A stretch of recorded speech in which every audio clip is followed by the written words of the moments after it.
Yeah, yeah, yeah, yeah. Yo, what's good, y'all? What's good, y'all? What's good, y'all? What's great? Thank you for tuning in to another episode of Can the Brothers Get Rap podcast. I'm your host, Ashley Lovechild. I'm joined with my co-host, my brother from another mother. Blood couldn't make us any closer. One of the best photographers in the world. Santana, say something to the people. What's good? What's good? What's good with y'all? You already know. Back in this again. Beautiful Sunday night. Jam-packed show. You know what I'm saying for y'all? Let's get it. Let's giddy have some fun, y'all. You already know what it is. Episode 71. Yo, quick shout out to King Prince. We appreciate that love, like for real. Shout out to some of our day ones in the building. Obviously, King Prince is in the building. Uh, Culture Talk is in the building. Krista Matlock is in the building. Thank you, thank you, thank you. We appreciate y'all wholeheartedly, and we're gonna keep going and going. You know what I'm saying? Like the best is yet to come. We already have some dope, funny moments, informative moments, but yo, the best is only yet to come. So thank y'all for continue to build with us and rock with us. We really appreciate that, for real. Anything you want to add to that? Now we're just ready to get it in. All right. So you already know popular opinions. This segment is brought to you by OUV Records, as I see right here, OUV Records. The label motto is create, document, and inspire. Make sure you go to the Instagram at OUV Records right now. Stay in tune with the latest music and merchandise, y'all. So, all right, first question of the evening. If you was making a comedy action film movie all time, who are you going to choose? Number one, Arnold. Oh, so before I get into this, so obviously they got to be an action film star, it got to be a love interest, and then it got to be a comedy relief. Okay, so number one, Arnold Schwarzenegger, Gina Davis, Samuel L. Jackson. Number two, Harrison Ford, Sandra Bullock, Bernie Mac. Number three, Sylvester Stallone, Halle Berry, Gregory Hines. Number four, Bruce Willis, Michelle Pfeiffer, Jamie Foxx. Mm, funny comedic relief in an action movie. Mm, probably gonna have to go with Bruce Willis and Jamie Foxx. Okay, Yeah. okay, okay. What was the love interest?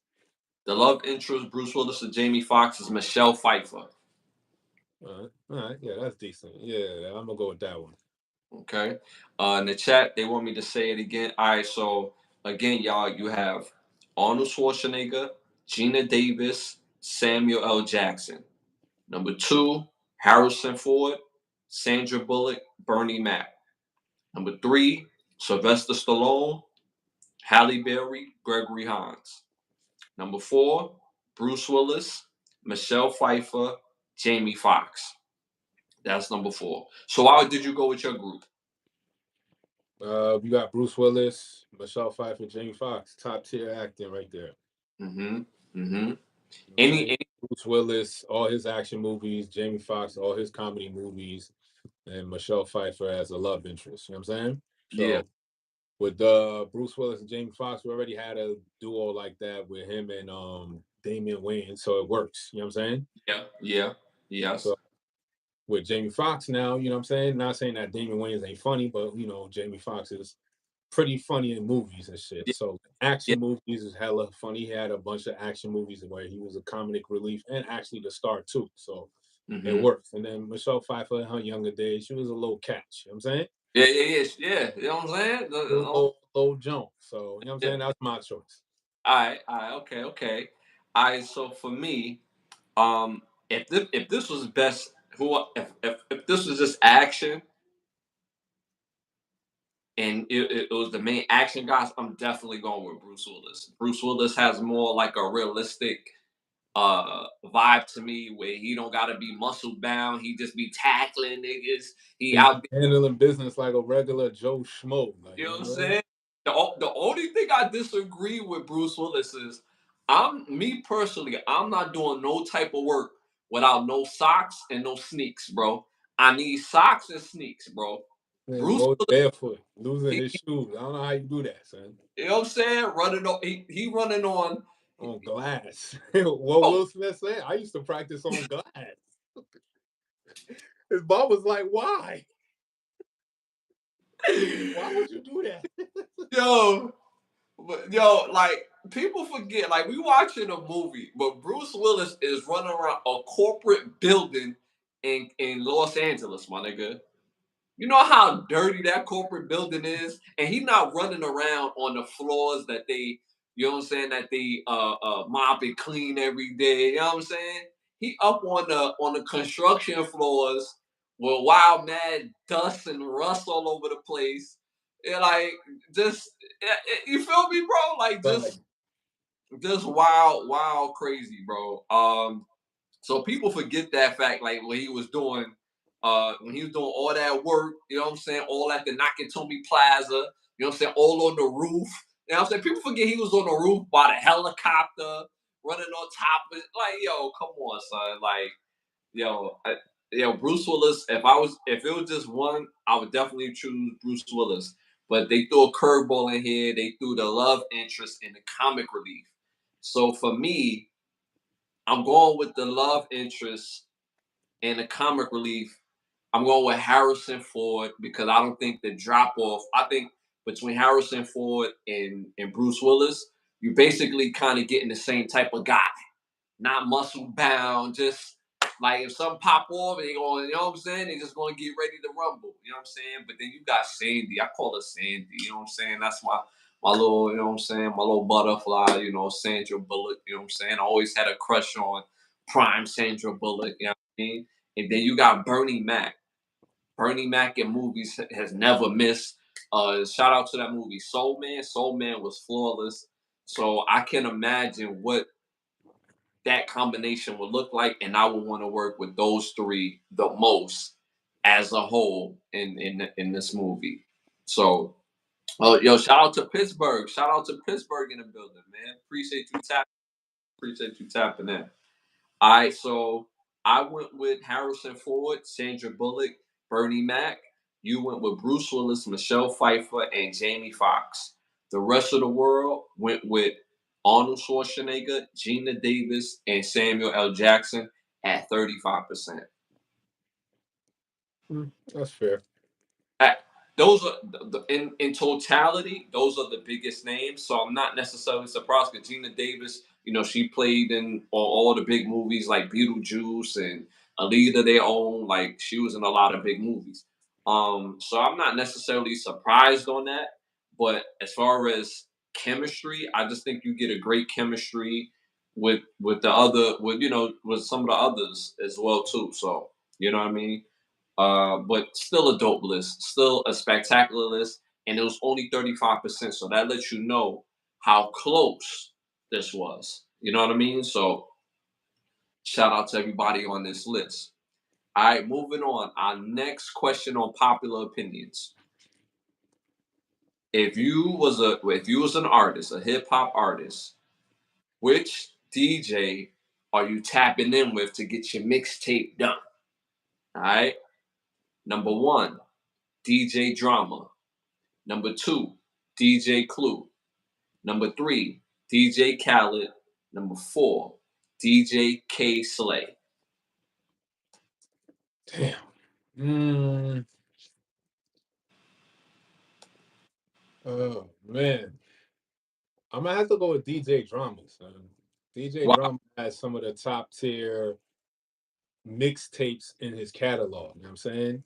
Hmm. From Lloyd Banks to Lil Wayne. Which one called? I believe he got Nipsey Hussle mixtape. And those are like top tier mixtapes. You know what I'm saying? Like the Lil Wayne mixtape series with DJ Drama is like, yo, bro, the No Yeah, Drama series is ridiculous. You know what I'm saying? yeah, yeah.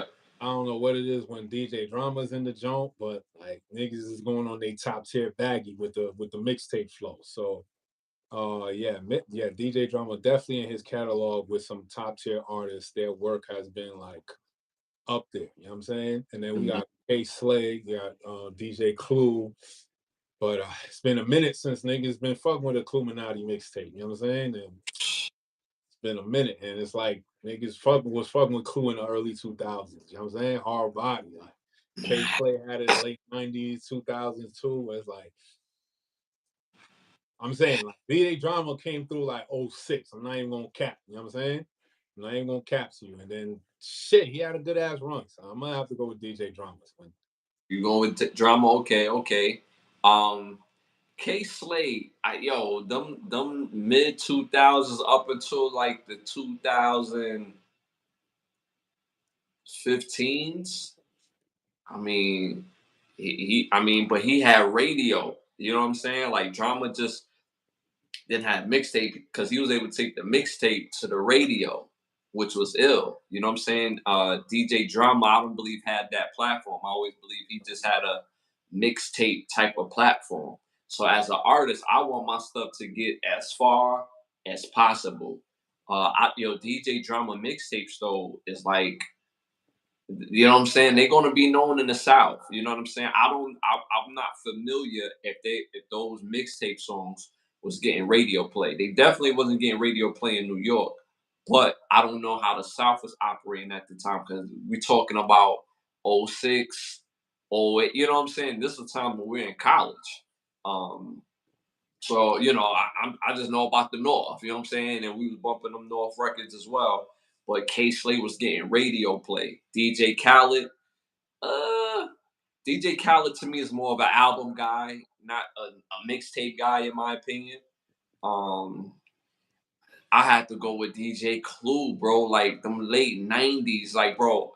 I I listened to the Professional Part Two from like '97, and we talking about the Locks, Jay Z, DMX, uh, Trick Daddy. Surprised to hear Trick Daddy Trina was on there. That he had everybody on there. He had Master P. He had a young Wayne and the young Cash Money on there. A young Fabulous on there. Fab was probably like 18, 19 at the time. You know what I'm saying? It's like 90s, it's like 98, 99. No, this is like 97, 96, 97, 98 mixtape. And this went hard. One of my favorite and most underrated artists, rappers, is Nature. I don't know if you remember Nature from Queens, but that was my guy. You know what I'm saying? And so me personally, because you talking about the late '90s up until like I'll say like the mid 2000s, the drama took it over. I still will go with DJ Clue because I feel like DJ Clue is going to give me my best work. We're going to get to the radio, and when I murder my parts, other artists are gonna want to collab and go crazy. So I'm gonna go with DJ Clue as the DJ that I want to work with on my mixtape. I'm seeing K Slay in the chat. They said it's fantastic four. This is a great four of DJs when you're trying to get a project done, hands down. But I went with DJ Clue. My brother went with DJ Drama. The rest of the world agree with my brother with DJ Drama at 33%. 33%. What do you think about that? Some of my top favorite mixtapes by Lloyd Banks, Nipsey Hussle, Lil Wayne is all about DJ Drama. You can't have No Ceilings mixtape, those series without DJ Drama. You can't. There's a couple of Gucci Mane shits. Lloyd Banks, a couple of mixtapes he did with Drama is flawless. And Lloyd Banks is one of my top artists from Queens, New York. I don't care when nobody says like lyrically the nigga's ridiculous. And then that album he had with DJ Drama, Failure Not an Option. Whew, sick work, sick work. You know what I'm saying? Those scary hours? Mm, yeah. 2013 was a different year when that shit dropped. All right. So that's still lit. All these DJs is great. If you didn't get chose, anybody that don't get chosen don't mean you're great. You're great just by being on the list, yo. So shout out to all those DJs. All right, moving on to our next question. This question is real funny. All right. Who was the best Reggie to work with Martin Lawrence character ever? and this was very interesting. The best Reggie, okay, was it Reggie the Chicken King from A Thin Line Between Love and Hate, played by Miguel Nunez? Mhm. Was it Reggie the Stepson from Bad Boys the Franchise? Was it Reggie the Womanizer from The Martin Show? Was it Cousin Reggie, played by Mike Epps from Welcome Home, Roscoe Jenkins?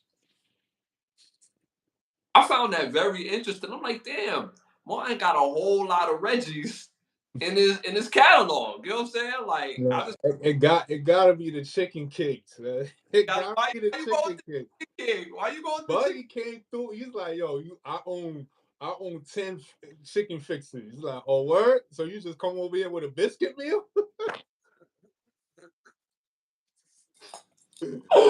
Ah, yo, Oh, son. I'm like, damn. That's pure rotisserie roast right there. So you know what I'm saying? Like, you come over here with a biscuit meal, like you doing something. And you ain't even pay for the biscuit meal, man. You just went to one of your joints, throw Buddy in the back, throw 3 pieces in a dry ass biscuit in this box. Oh, you know what I mean? Situate real quick. Like, he ain't put no love in the junk. You know what I'm saying? Nah, Reggie from fucking Thin Line Between Love and Hate gotta be the best Reggie, son. I swear to God, son. but son, though, he took the top off the Porsche, though, my nigga. Talking about we gonna take a drive on the scenic route? Like, nah, nigga. With 3 pieces of chicken, we'll take the scenic route.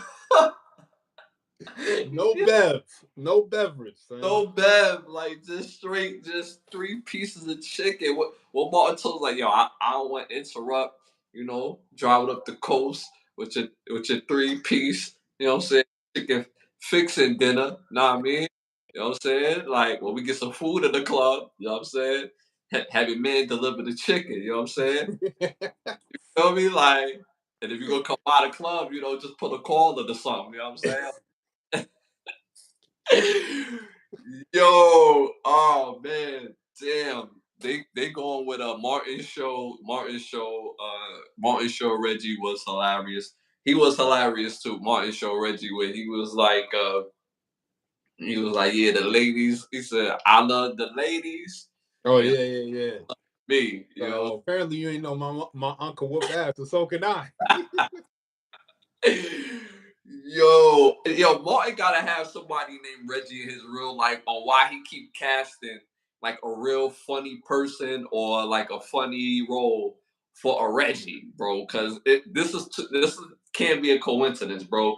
Because even cousin Reggie, played by Mike Epps in Welcome Home, Roscoe Jenkins, was hilarious, bro. Oh man, so you, my bad. You went with Reggie the Chicken King. I'm going with Reggie the Chicken King on this. But the rest of the world, they chose Cousin Reggie, Mike Epps, Homer Roscoe Jenkins at 32%. I ain't Which, mad at that list. Like that, everybody on this list is top tier and they in the role that they played. So I ain't even mad at the Welcome Home Roscoe Jenkins because we all got that cousin that just, you know what I'm saying? fool. It just be wild, but you love Yeah. him anyway and shit. So that's a good choice. I ain't even mad at it. All right, moving on to our last question on popular opinions. NBA question. NBA all time best ever. Who have the best handles of all time? Number one, Steve Francis. Number two, Isaiah Thomas. Number three, Kyrie Irving. Number four, Allen Iverson.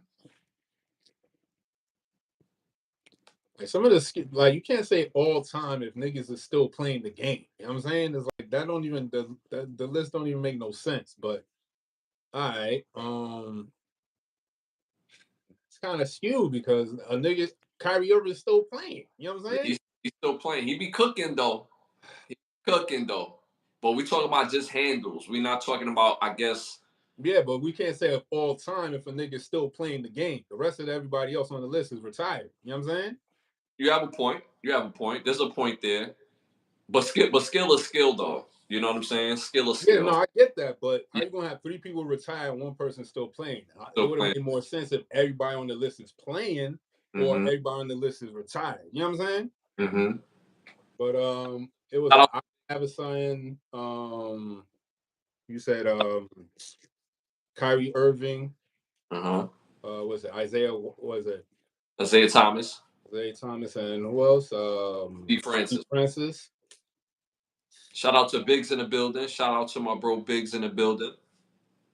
They saying AI in the chat. Nah, AI definitely had it, but Steve Francis was kind of nasty Oh, too. kinda, kinda. That's what I'm saying. Like, He I'm was. going by people who retire. I'm not even going with Kyrie Irving because that don't even make sense on the list. So I'm going to focus in on Isaiah Thomas, Allen Iverson, and Steve Francis. So out of those three, oof, damn. I'm gonna have to go with AI. So You go with AI. Why go you with going with? AI. Ferocity. The nigga was a dog. Um, Slim build, but that didn't stop him. You know what I'm saying? Like, But we're not talking about best player. We talking about just pure handles. right. So I'm saying slim build, him Okay. being his height, weight, and just cooking niggas. You know what I'm saying? Like AI was just going after everybody. So Yeah. and I like that. Not taking away from Francis, like he wasn't going after anybody too. And Isaiah Thomas, it's a hard list, but I'm gonna have to go with AI. Son. I'm gonna have to go with AI. AI. All right. So the way how I look at it is all skill based, right? So when you look at Allen Iverson probably had the best handle as far as getting to his spot.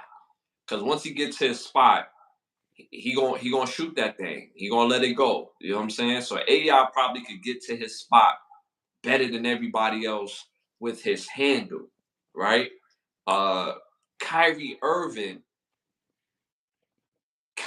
Irving, his shit just be looking like a masterpiece, bro. Like he be having somebody on his right shoulder.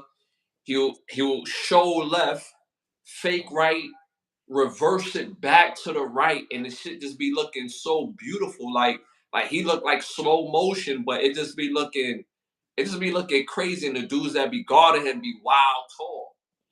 Um, Isaiah Thomas, I never see even in Isaiah Thomas old clips. I never saw Isaiah Thomas lose the ball, and he was boogieing dude to our 6'9", 6'8", 6'7", boogieing just straight, ha ha ha, just going to the rack. And he got to his spot pretty effortless as well too.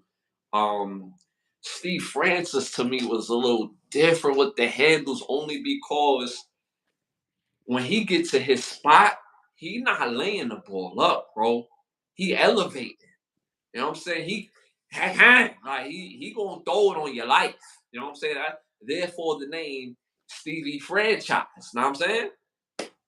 But when we talk about just pure handles, like just straight boogie, oogie, oogie, just how many people touch earth, bro? I wanna say Isaiah Thomas, because Isaiah Thomas made a lot of dudes touch earth before there was an actual a killer crossover or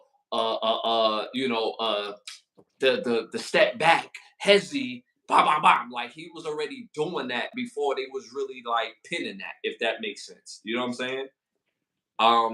I'm gonna have to go with Kyrie, bro. I'm gonna have to go with Kyrie mainly because all these people came before him and he mastered it. Regardless if he got somebody on him, whether he's dunking on somebody, whether he's laying somebody, the way how he boogie people is just so effortless.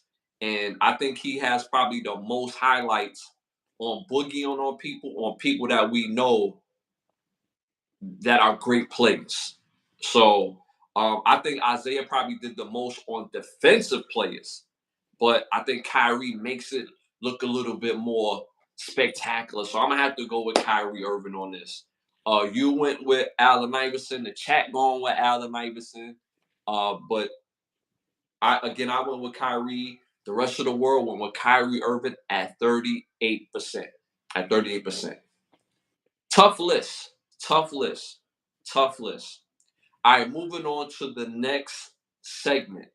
Hollywood Need to Ask Us. You got a movie for us? Now I gotta for Hollywood Needs to Ask Us, I need them to remake. I wanted a TV series based on the movie Eraser, but I want them to focus on the weapons and how the agency that Arnold Schwarzenegger character worked for, who were they? You know what I'm saying? So because if you go back to the movie, the type of technology niggas had, niggas was looking through fucking doors and all types of shit. Like niggas had see-through goggles where they could see through the walls. You know what I'm saying? Wasn't they a special unit of Homeland Security? Yeah, so that's why I want the TV series to focus on whatever that unit was. You know what I'm saying? Because it was like a the dude was like a US Marshal, but they worked for like the Witness Protection Agency or some shit like that. You know what I'm saying? Because this whole thing was to take the client or the potential witness, find them, and then fake their death, and then you know what I'm saying, create a whole new life for them and shit. You know what I'm saying? But the point I want to focus on is the organization itself and the actual weapons and the technology that they was actually using, because this was back in the 90s. They were showcasing niggas using goggles that could pierce through walls. You know what I'm saying? So I'm like, what the fuck? So niggas had ray guns in the movie. Cause remember at the end when then niggas was battling niggas in the scrapyard, they had a whole ray gun. Yeah, you gotta Oh, go back and watch that. I thought the ending was at the zoo. Uh, Either Right. way, the whole point is the ray gun that I'm talking about. You know what I'm saying? I'm talking about the technology of the movie that they were showcasing Eraser. So I'd love to see a series about the movie Eraser, but not so much about the character, but more so about the organization behind the character that Arnold Schwarzenegger played. Okay. So, but because it was so you talking about Arnold's crew or the people that was going against Arnold? I'm talking about the technology that they Okay. were using, whoever was going against each other, because niggas was using big guns and shit that I ain't never seen before in the movie. You know what I'm saying? Yeah, cause it seemed like Arnold's crew had like the upper echelon of the regular guns, and the crew that came for him or came for the witness had like some guns we ain't never ever seen before. That's the crew you talking about with the ray guns and the see through goggles and all that. Yeah, I'm just talking about the organization in the movie. You know what I'm saying? Okay. So yeah, that's what I like to see. More so to focus on those weapons. You know what I'm saying? Anybody you would want to play the new, basically the lead in that movie?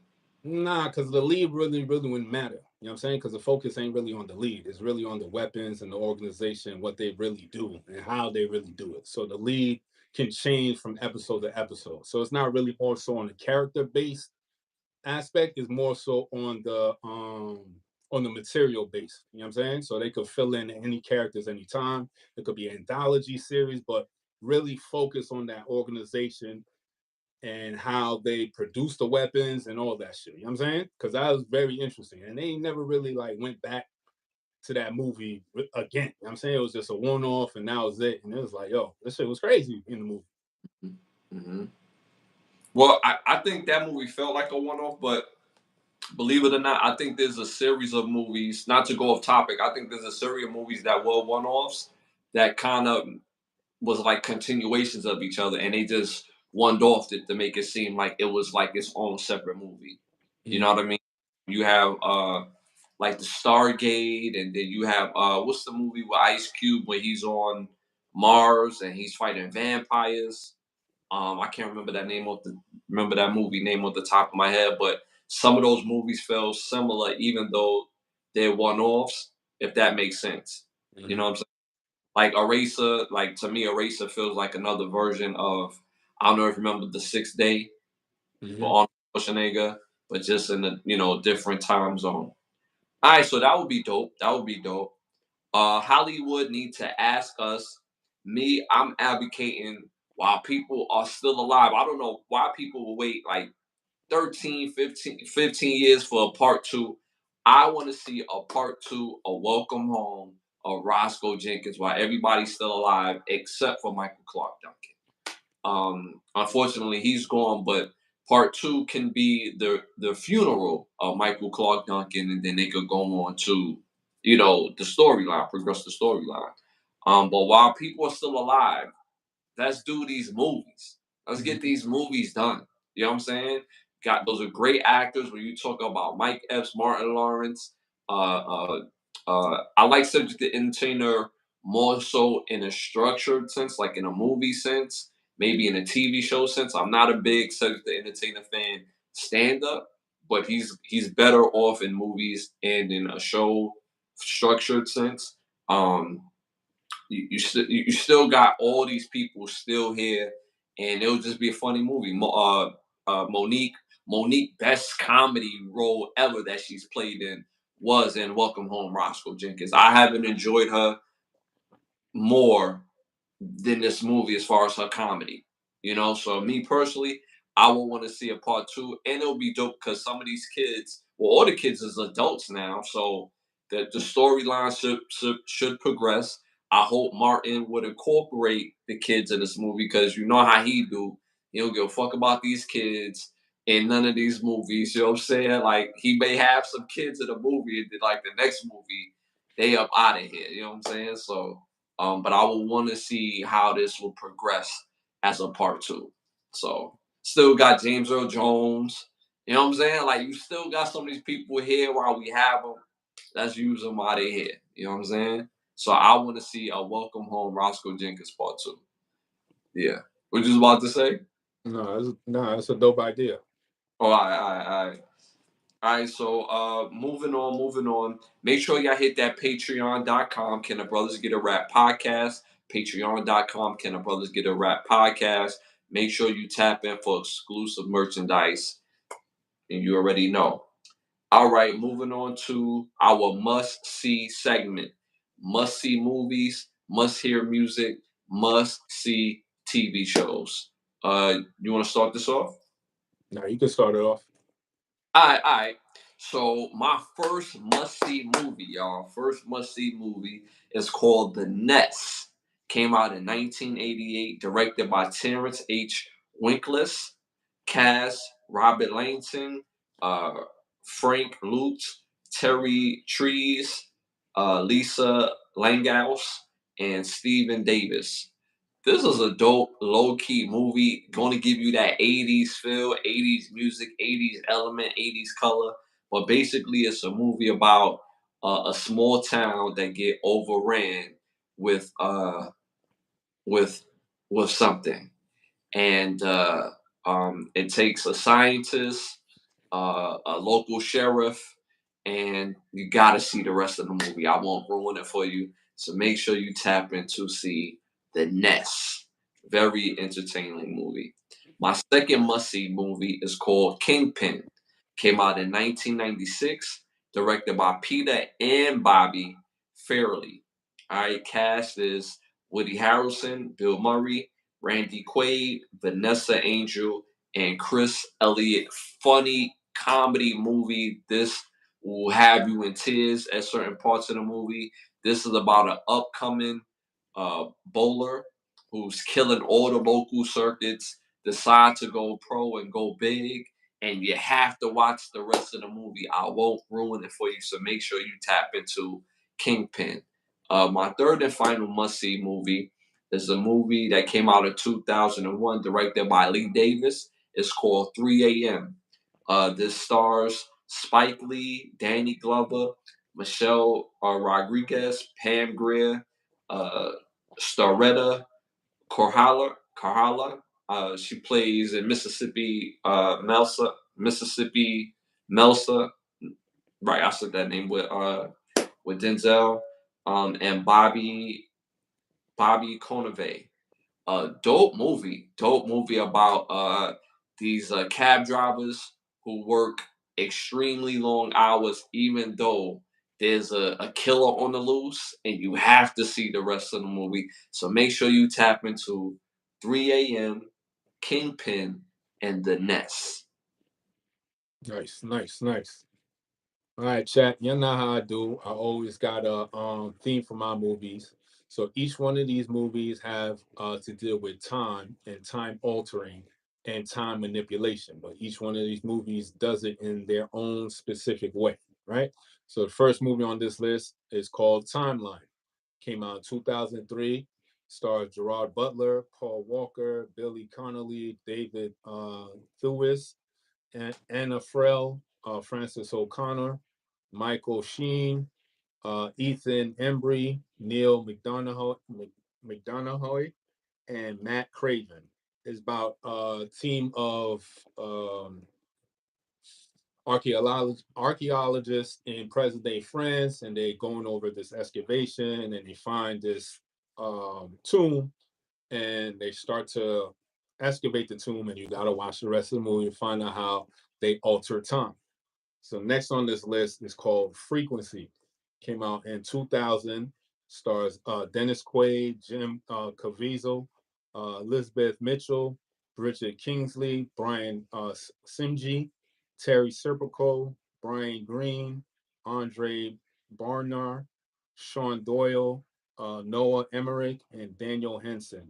About this character who's a firefighter, gets this old radio and starts playing with the radio, and then he gets messages, and you gotta watch the rest of the movie to find out how this radio alters time. All right. Last on this list is a crazy one, and very hard to really watch if you're not paying attention and focus heavy on dialogue.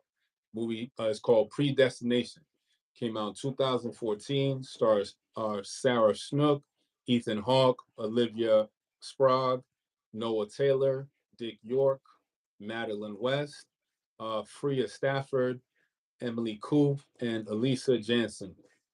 It's about this private investigator who's tasked to follow this, basically this character who comes to be this bomber that he's been chasing for a very long time.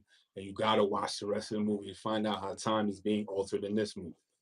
Very fire movie, like it's very good. So the list on mind altering movies is Timeline, Frequency, and Predestination. Dope movies. Make sure y'all tap in, y'all. Make sure y'all tap in. Yo, we've been giving y'all 71 episodes of pure fire must watch movies. Tap in. We are recommending these movies for a reason. Tap into those movies. Tell us what you think. We'll talk about it in a future episode. You could tap into our rewatches and let us know what y'all think. You know what I'm saying? We bring this up at various clips in our other episodes. So make sure y'all tap into the must watch movies. These are dope movies. All right, moving on to our must hear music, must hear. Again, it's summertime, so I'm gonna give y'all a few singles that you must have on your playlist. This particular playlist, I didn't mean to make a theme. It is what it is. It's genuine, and this is a must have on your summertime playlist. We're already in July. Put this on your playlist. All right, it's going to enhance your ears. You're gonna be jamming. All right. So number one, genuine song called Trouble featuring Bun B. Perfect for the summertime. Fire song. Number two, genuine single Pony. Pony's a classic, perfect for the summertime vibe. And number three, Genuine, same OG. So make sure y'all tap into those three. Put those on your playlist, summertime playlist. Genuine, same OG, Pony, and Trouble featuring Bun B. So make sure you tap into that. All right, moving on to our classic show segment. This is where we have must see show, classic show. You want to start this one off? This one's a definite must see if y'all really want to know who that fake image of that person you call quote unquote Jesus Christ is. You need to watch this show and watch who it is. The show we're talking about is The Borgias. Came out in 2011. Has 3 seasons. Stars Jeremy Irons, Hollandale Granger, David Oakes, Francois Arnaud, Aiden Alexander, Lolita Verbeek, Colm Foray, and Joanne Whaley. Like I said, it's about the Borgias in the late 14th century in Italy, and it's about this family that takes power in Italy, and their father becomes one of the popes. I believe he was Pope Clementine. Don't quote me, but he was definitely one of the popes. And during his reign, it was the worst reign ever. And this family is basically extortionists. So they break down the history of how they came into power. Very good series, and it just showcases 14th century Italy in a very intriguing light. So I definitely highlight this series so you could get a better understanding of certain aspects and how we have certain imagery still to this day. And this was the family that forced imageries upon us. So it's called The Borgias. Game it came out in 2011, and they got 3 seasons. You can catch it on Showtime. Okay, that's lit. Make sure y'all tap into that classic must see show. My classic show is actually a series, a comedy special, I should say, a comedy special, by Cat Williams, called Afterlife. Very pivotal, special in my opinion. It's probably not. You probably wouldn't list this as like the funniest, but this one is extremely funny, and the message that he's saying within his jokes in this particular one called Afterlife. This came out in 2014. Very dope special. So, and I think this is probably his most underrated special out of all of them. I really enjoyed this special a lot. Um, of his comedy special. So make sure y'all tap in and see Cat Williams Afterlife comedy special. That's my must see show. You got cologne for us? Definitely got some smell good for y'all. Y'all know y'all gotta smell good out here. Y'all look good, you feel good, you dress good, you smell good, you're gonna do good. So this fragrance for this week is Lacoste, and the scent is essential. It's essential that you get this in your repertoire. You need this in your cabinet. Get you that good smell, good Lacoste, and you're never gonna go wrong. It's like my bro says, 71 episodes here work that we've been giving y'all. You know what I'm saying? So we would love to hear some feedback from all the colognes that we've mentioned from the beginning, from day one. Love to get some of your feedback on it, how y'all felt about it. Did it get you to Punani or not? You know what I'm saying? Great feedback is always greatly appreciated. So the fragrance you want for this week is Lacoste, and the scent is called Essential. That's a fact. Make sure y'all tap into that Lacoste and get right. Get essential, you heard? You know what I'm saying? It's only right. All right, moving on. You already know what time it is. It's time to rap, y'all. So let's get with it. This segment is brought to you by Button Snaps, where you get classic shows, movies, documentaries, original content for your viewing pleasure only for $4.99. So make sure you tap into Button Snaps. All right. Real quick. Well, first hot topic. First hot topic tonight. There is a social media guy named Skies Media TV. He went around his within his country. I don't think he's mentioned what country that he's in, and probably for good reason. But he does like live interviews, and he asked the question: what age is the youngest that they would date if it was legal? And he asked both men and women. And here are some of the responses.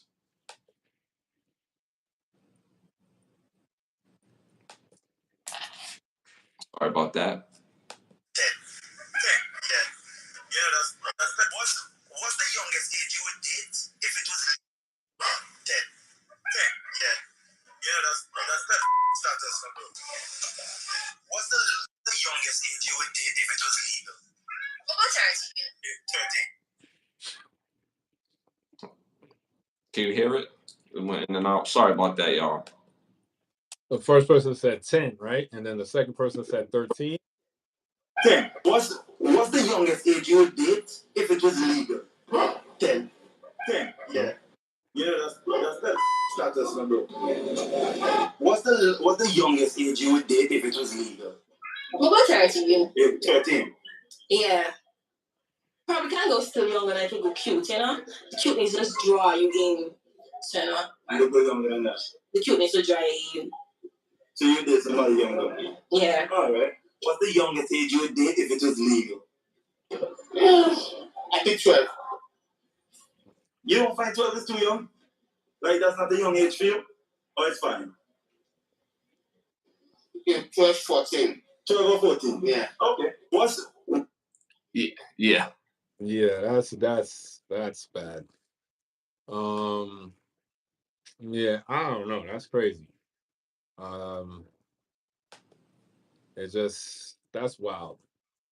Comfortable too. It's just the comfortability aspect in the Yeah.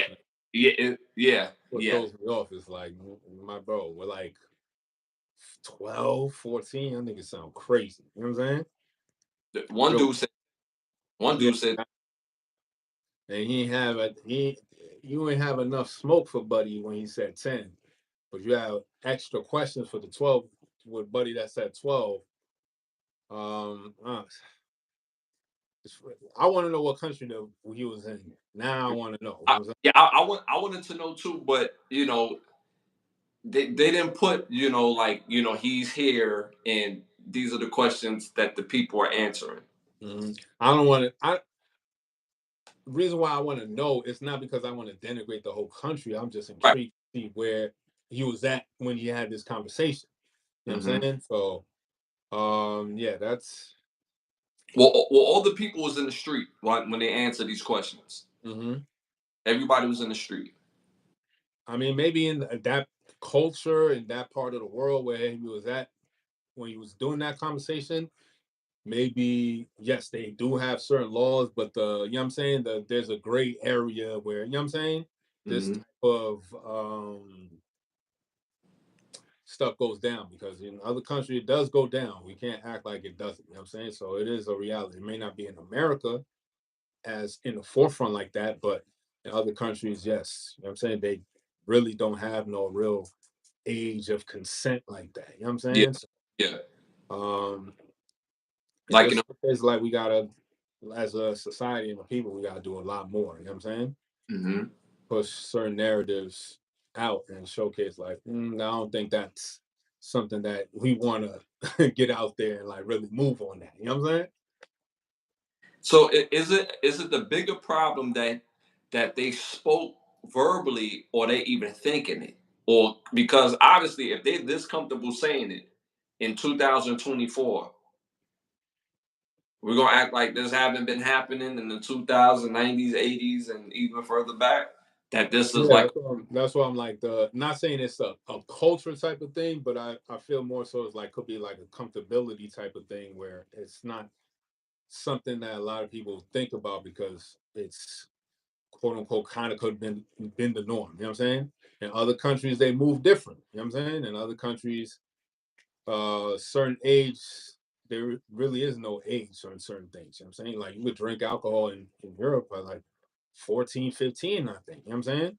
So other countries have different rules on certain things. It's only in America where we put stringent rules on things. You can't drink till you're 21. You can't vote till you're this age. You know what I'm saying? Other countries, I mean, even in America, it's certain shit that they should have changed too. So that's why I say, in a whole, as a people, there's certain things we need to like voice and be like, nah, this is wrong all the way around, regardless of race, regardless of religion and creed.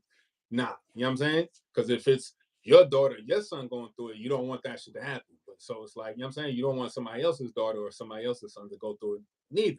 So if we all know it's wrong and you don't want your kids to go through it, why don't we do something where nobody's child goes through it? You know what I'm saying? So yeah. So because it's like it's very fluctuated, because in the U.S. every state is not the same on age of consent. Is different from state to state. For those at the whole back with my statement with America is like, nah, it ain't even united here. They just say that, but a crime in Pennsylvania could be a misdemeanor in Mississippi. You know what I'm saying? So it's like, and I don't want people to like. We're not talking about like the exceptions, right? Majority of the states of the U.S., the age of consent is not 18, y'all. I just want y'all to know that. There's more states. There's probably about 28 to 32 states where the age of consent is literally like 15, 16 in this country. There's only a few states that have the age of 18, age of 17. So now with that mindset, now we talk about in these other countries where the population is not as high. They saying, yo, I'll date somebody as young as 10. When somebody at the age of 15 just learn how to wipe their ass. So it's just puzzling to me that these grown men is like, yeah, like I'll date a 13, 14-year-old. Like that's, to me, that's wild. You know what I'm saying? So um to hear that different countries do have different customs, but do it make it right? Because you could say that's not right without necessarily being judgment. It's like, yeah, I'm not really jacking that. Like there's a difference between you saying you're not jacking something and then for you to get engulfed into their way of life, or you to say like, yeah, they this or they that. That's when you like judging, you know what I'm saying? But you not jacking something, it's like, yo, I'm just not jacking that.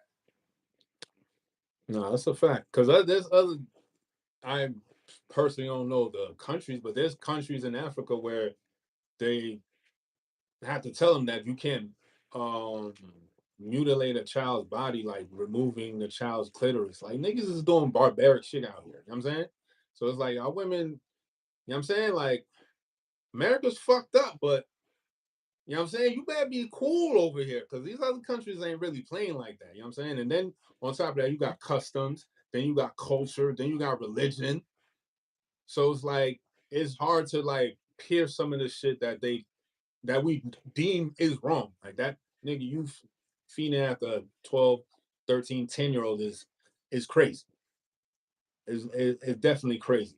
Like if we was in year 800 or the 12th century, maybe, because if we was in a farming community, all right, you get a woman when they're young, then you can have a multitude of children so you can help with the farm. But we in the modern age, you know what I'm saying? So how y'all still holding on to old thinking when we in the modern age when you could order groceries from your damn phone? You know what I'm saying? But we still have barbaric type of laws in place where some of these shit should have been eradicated already. You know what I'm saying? So it's like, as a society and as a people, we definitely need to do better and voice some of these laws that's still in place that, yeah, nobody's enforcing it. So get rid of them. You know what I'm saying? I just feel like 13, 14, around them ages, that physically they not even supposed to be with no grown men physically. You know, I think at the age of 16, need to deal with teenagers. If they're going to be sexually active, 16 need to be with 16, 17, 18-year-olds, maybe 19-year-olds, and so on and so forth. You know what I'm saying? The older you get, then that scale gets wider and wider. Once you hit 18, physically, you are physically able to match with an adult. So, but to say that, but it's just the mindset. So some of the people don't stay in one spot when they come to America or go to other places, and you hear people first sexual experiences is with an adult, whether it's man or female, because we heard the woman in this that she would deal with a 13-year-old boy. Then it's not uncommon to have these experiences, and then when people speak on it, it's not taboo. This stuff is real life. Mm-hmm. So, with that being said, I mean, I just think it's a wild mindset to think that's okay to just be like, yeah, like, is she cute? But it, like, there's a difference between, like, I've seen like little girls and be like, damn, she's a cute, like, she's adorable little girl. You know what I'm saying? She's cute for a little girl or whatever. I'm glad to see her not be an ugly child. And there's a difference for me, like, yo, she fine. I've never looked at a child and be like, damn, she fine. I looked at a little girl like, oh, that's a cute little girl. Not on some like on some like, yo, I want to get one. They're like, no, that's a cute little girl. Just like how you see a little boy. Oh, that's a nice looking little boy. He got his hair cut. Cool. You know what I'm saying? He not no rough looking, booger washing, eating kid walking around here. That's different. You see what I'm saying? And you want to build confidence in kids, but you crossing the line is having relationships with kids, bro. You know, like every adult that ever told me that I was handsome as a little boy, I didn't look at them that like, oh, they want me. You see what you see what I'm saying? Like when grandma or your uncle or your cousin, like, yo, you handsome, or you a cute little boy, or see your sister or cousin, or she's so pretty, da da da da. You never think that, oh, they're on some like, yeah. They just say no, they a nice looking kid. But there's a difference when you like, yeah, I would. It could go down. Like, so it's a crazy wild mindset that a lot of people have, whether they from this country or the next. But man, it's wild. It's wild where people mindset will linger.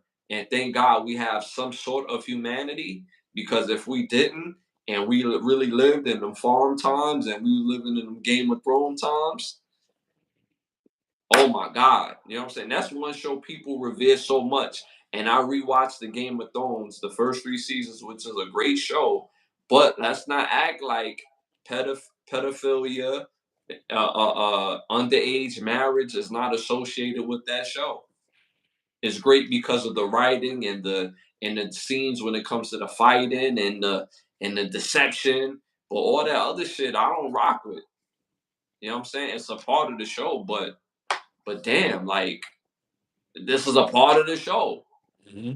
You know what I'm saying? Like, I don't know if you remember, but like they was bringing the young brides, and dude is a grown man. He was like, yeah, what y'all got for me? He's like, oh, we got this, like, we got our young princess and shit. And I mean, she 8. He's like, 8, like, yeah, I know you gotta wait to crack them drawers. You know, you gotta wait like 4 more years, but you know what I'm saying? Nah, I don't know what you're saying. But again, it's just the mindset. So thank God we in a real mindset, a real time now where we have humanity that could have real conversations and do things about this. So, all right, moving on. Next hot topic: a girl gets a tattoo of her boyfriend, of her and her boyfriend on her thigh. Well, it wasn't clear. I think it was either her thigh or her back, where she got a tattoo of her giving her boyfriend fellatio as a tattoo on her body. What do you think about that? Oh, shout out to the tattoo artist. I think it was a flawless piece of art. Like the shading, the realism in the art piece. Like, it was like spot on. Like, I'm not saying I want to see the actual picture, but from the artwork that the artist did, like, he definitely, or she definitely put her work in, because it was definitely spot on. But like I guess the shading, the highlights, all that shit was just very good artwork. You know what I'm saying? Very good artwork. Now, as far as the female's concerned, like, I'm not even going to address that, because we have too many examples when we leave women to their own devices. This is the decisions that they make. You know what I'm saying? Nobody forced her to do none of this stuff. Nobody told her to post it. Nobody told her to do nothing. You made this choice and this decision by your own volition. You know what I'm saying? Because women got their own choices in life. So we leave y'all to your own devices. So I'm not even going to talk about the woman. I'm more focused on the tattoo artist. I'm going to need her or that dude, whoever did that artwork. I'm going to need a new tat, because the artwork was on point. You know what I'm saying? Because the shading was lit. The way he got, you know what I'm saying? How the expression on her face, how she was holding the paws, the glizzy, like, you know what I'm saying? Like, everything was just on point. So I need that same type of artwork for when I showcase my art. And it ain't gonna be nothing like that. I'm just saying I need that skill set. The level of skill was there, and it was apparent in the work. That's what I'm going at. You know what I'm saying? The skill set was up there, top tier, upper echelon. I hope she paid Buddy in bread and not some, oh, I'm gonna shout you out on my gram. No. Pay the man or pay the woman for their work, because they definitely did that. You know what I'm saying? Top tier work right there. Yo, you stupid. Yo, you stupid. I'm just putting that out there, bro. You stupid. Like, nah, but not. All right, let me ask you a question. What if it was a woman that you was dealing with and she got the same tattoo put on somewhere like you nobody could see, like her butt cheek or something? I'm leaving her. Because what in your right mind thought that was a great decision? You know what I'm saying? I'm leaving you because that showcased to me that you don't make smart decisions for the future, for the present and for the future, because the tattoo's forever. You know what I'm saying? Regardless of you trying to make it about me, that's irrelevant. You know what I'm saying? It just showcases you have poor decision making skills, and I can't have a future with you. You know what I'm saying? We're gonna have a fun time. Yeah. But as far as the future, I can't see that. Because if that's the decisions you're making, how could I have a future with you? You know what I'm saying? How can I? And I'd be a fool to elevate you and then be mad later on when you make dumbass decisions.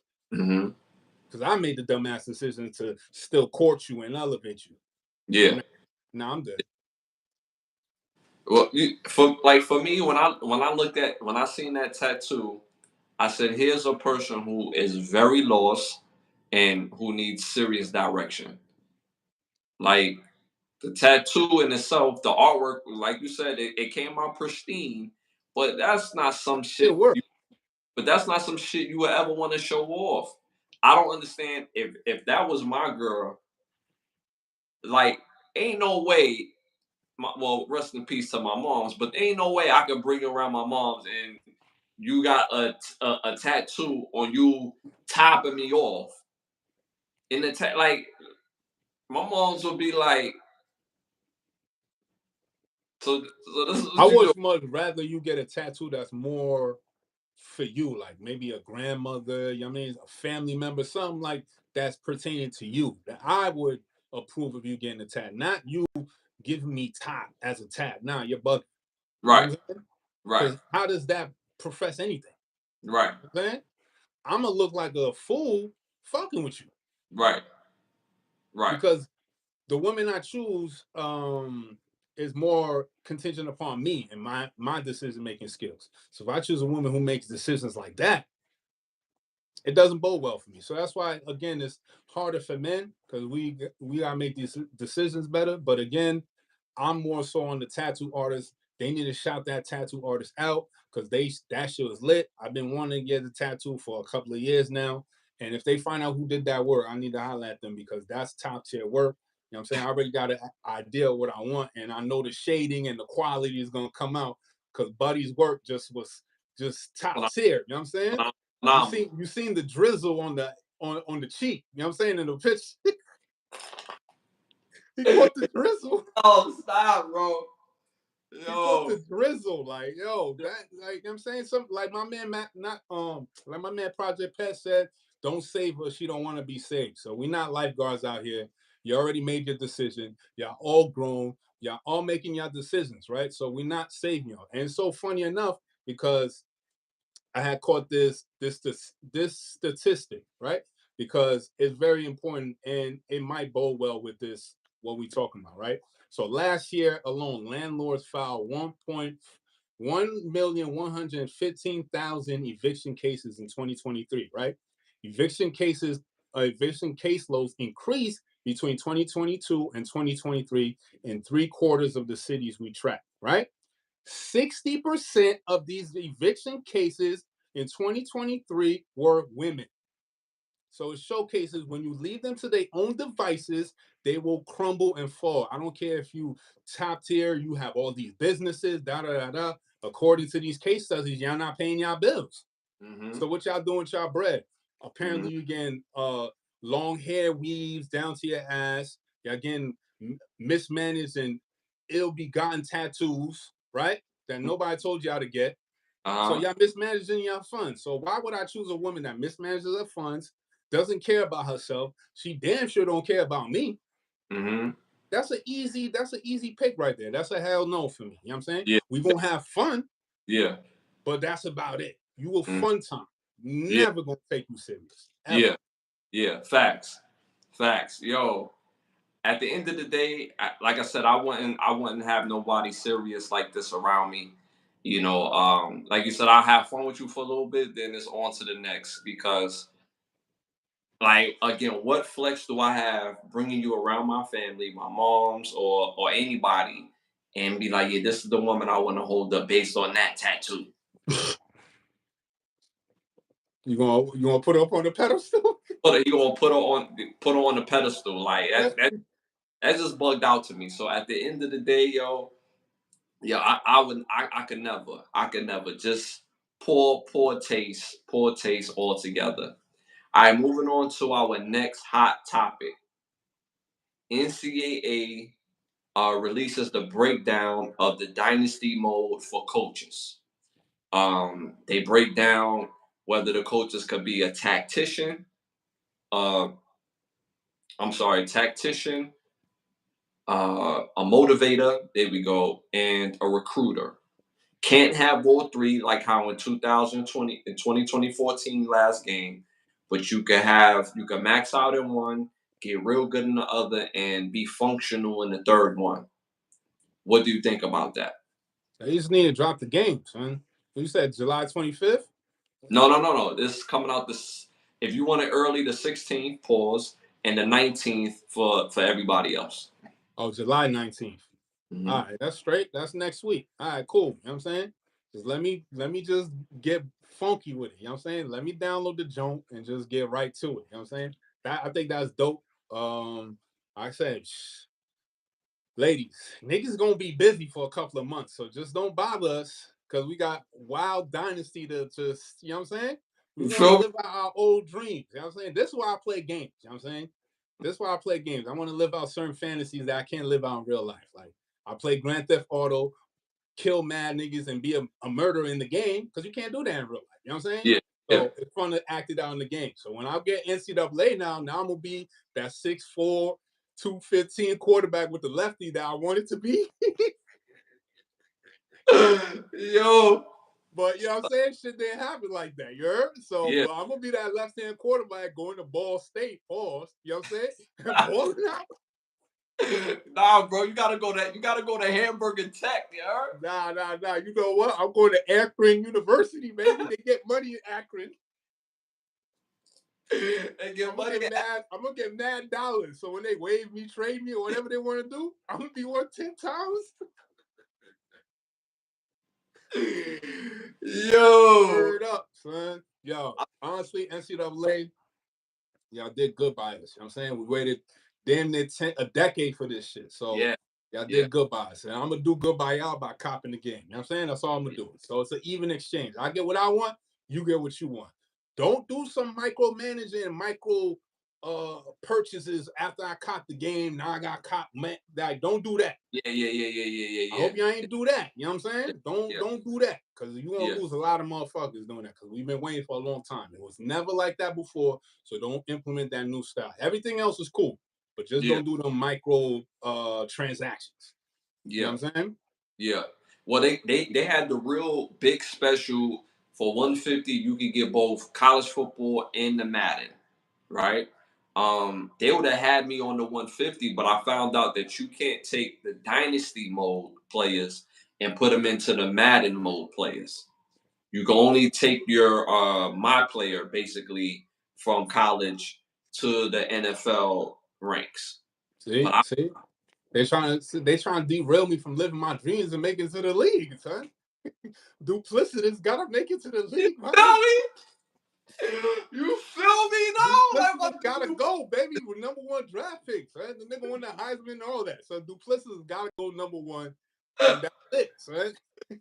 My dog Duplicitous, you heard? Duplicitous gotta get wrecked, you heard? You heard? So Duplicitous gotta do it. So I'm doing it for Duplicitous, you heard? Trying to tell you, you know what I'm saying? His grandfather named Blizzard, you know what I'm saying? And we all know how Blizzard get down, you know what I'm saying? Yo, you feel me? Like, yo, you gotta get it popping, son. Duplicitous. Dude, 3-time All-American, 2-time Heisman winner. At Manhattan Tech University? I'm trying to tell you, you know what I'm saying? Manhattan Tech, you heard? with the fire colors. You know what I'm saying? MCU, baby. We at Dude, where you at? Popping. You know what I'm saying? Oh man, son. I honestly, I think this is dope. I think this is dope. It changes dynasty mode. It elevates it because now you go to a coach who is either a really good recruiter, who's a tactician, or a motivator. And whoever that you choose, so let's say if you are a motivator, so if you get a player on your team, you can motivate him to be better than what he is, and be, to be even better than what he already was. Obviously, recruiter, you're good at getting the top tier athletes. If you're a tactician, other teams won't out scheme you. That is lit. And then on top of that, what they added to it, of course, we had the assistant coaches before, right? And that you could promote the assistant coaches from head coach, whether they're offensive coordinator or defensive coordinator, right? But if you have a great season, those coaches can't just up and dip. Excuse me. Like in the dynasty, where coaches could just up and dip if you have a great year. Now they can't just dip. Like they gotta check in. You know what I'm saying? Like, nah, we're gonna keep you around, bro. Like, I'm a great motivator. You a great recruiter, so you gonna stick around, B. You know what I'm saying? And my other coach, he know how to be a good tactician. You know what I'm saying? So we need all three. We need each other to build this. Manhattan Tech from 1 star to a 6 star. You know what I'm saying? Yeah. Get them fans in the seats, you heard? Yeah. I just think this makes it super realistic. It don't make it repetitive. It doesn't make it boring. So I can't wait for them to do this. The dynasty mode still going to be popping, but the only reason why they said they can't take the players from dynasty mode into the NFL mode is because of licensing. Because they're using real players. If they wasn't real players, then it would be business as usual. But because these are real players, they won't own the licensing to say, let's say Travis Hunter in my game goes from Colorado to the New York Jets, and in real life he would in actuality would go to like the Atlanta Falcons or something. They would need the license for that. So that's the only part of it that's kind of like, I get Come on, it. man. Cut that check, man. Stop Yeah, playing. yeah, like, you know what I'm saying? Like, y'all about to make wow. You They about to about make a billion. You about to make $1 billion, and so like cut that check. crazy bread. Oh, you don't want niggas to eat. You gonna eat. You gonna eat, kid. You know what I'm saying? You gonna eat good. You know what I'm saying? You gonna eat good. You know what I'm What saying? my man saying for brother, you want to eat? Eat. Come over here and share a meal with your man. Yo, you said you hungry? You missing any bills? Oh, too sweet. That ain't right. Bitch, I put you right there with him. Matter of fact, come over here and share a meal with your man. All I'm saying, let niggas eat. Yo, son, yo, that movie. Let niggas eat, kid. I can't wait till this game come out. And then with the coaching mode, they say even if you have a great year, you just won't go from being like to super nice, getting all the recruits. So like you gotta build it up. So I can't wait, bro. I can't wait. The game literally comes out 2 days before my birthday. I signed up for the early version, so mine's is coming straight to the crib. July 16th, got a specially delivered hard copy pause. So I cannot wait. But they released that fact, and looking forward to that. Facts. Moving on to our next hot topic. This is my opinion. Now going on to NBA 2K, they're working on NBA 2K. Last year the game came out around this time. This year the game is going to come out in September, which is basically right around the corner. People still going to be playing college football. Ladies, get your time in. Like my brother said, get your time in with your man right now. Get your time in, because when July 16th hit, you not gonna see niggas. You not gonna spend time with your nigga in a good mizzy. Like, the summer's over. It's a wrap. Whatever you wanted to do it before July 16th. because once July 16th hit, dudes is buying the early version of that game. It's going to be a wrap. The summer is shut down. So now when September hit, dudes are still going to be playing college football. Now you got 2K coming out, NBA 2K. It's my opinion that they should add to the 2K game is in dynasty mode, they should add the Team USA. They should build a system where if you have a great season, now instead of going to the very next season, you go into Team USA, right? So it'll be a Team USA, and you play a 7-game or 10-game schedule, and then you play for the playoffs and play for the USA gold. And they should add in summer league into the dynasty. What do you think of that? That'd be lit as long as they don't do, because that's what made me stop playing NBA 2K a long time ago. All the micro purchases you have to do within the game. You know what I'm saying? So that'll be dope doing the summer league and the path to going to the Olympics. That'll be fire as shit. You know what I'm saying? I definitely would love that shit. But again, if they doing that micro payments and all that other shit, it's like, oh, come on, some game is already like $70. Like, you know what I'm saying? Yeah. Now you trying to get a whole nother $25 out of the nigga. Like, yo, bro, like, yeah, give you 70 for the game. You know what I'm saying? Right. So let me just rock out with all the indemnities of the game of me personally full outright. You know what I'm saying? Right. So I would love that. I would be lit, son. I'd definitely be. Like if the game was 75 and it just comes with everything that you wanted, then rock out for 75. You know what I'm saying? Right. Instead of me paying 75 and then I get I'm playing my player and I got pay for this and I gotta get these attributes. And it's like, oh, come on, son. Like, let me earn this shit. Like, instead of paying for it. You know what I'm saying? Yeah. Yeah. Let me go in the gym, practice. I got to hit 10 jump shots to get to the next level. All right, so I gotta practice my jump shot. You know what I'm saying? Like, instead of paying to get my jump shot up. Like, nah, son, that's corny. Yeah. Yeah. My niggas just got in the league. His jump shot ain't wet yet. So we gotta go to practice and practice. You feel me? Yeah. So that'd be dope if they had the not the Euro League, the Olympic League and then the Summer League. That should be fire. You know what I'm saying?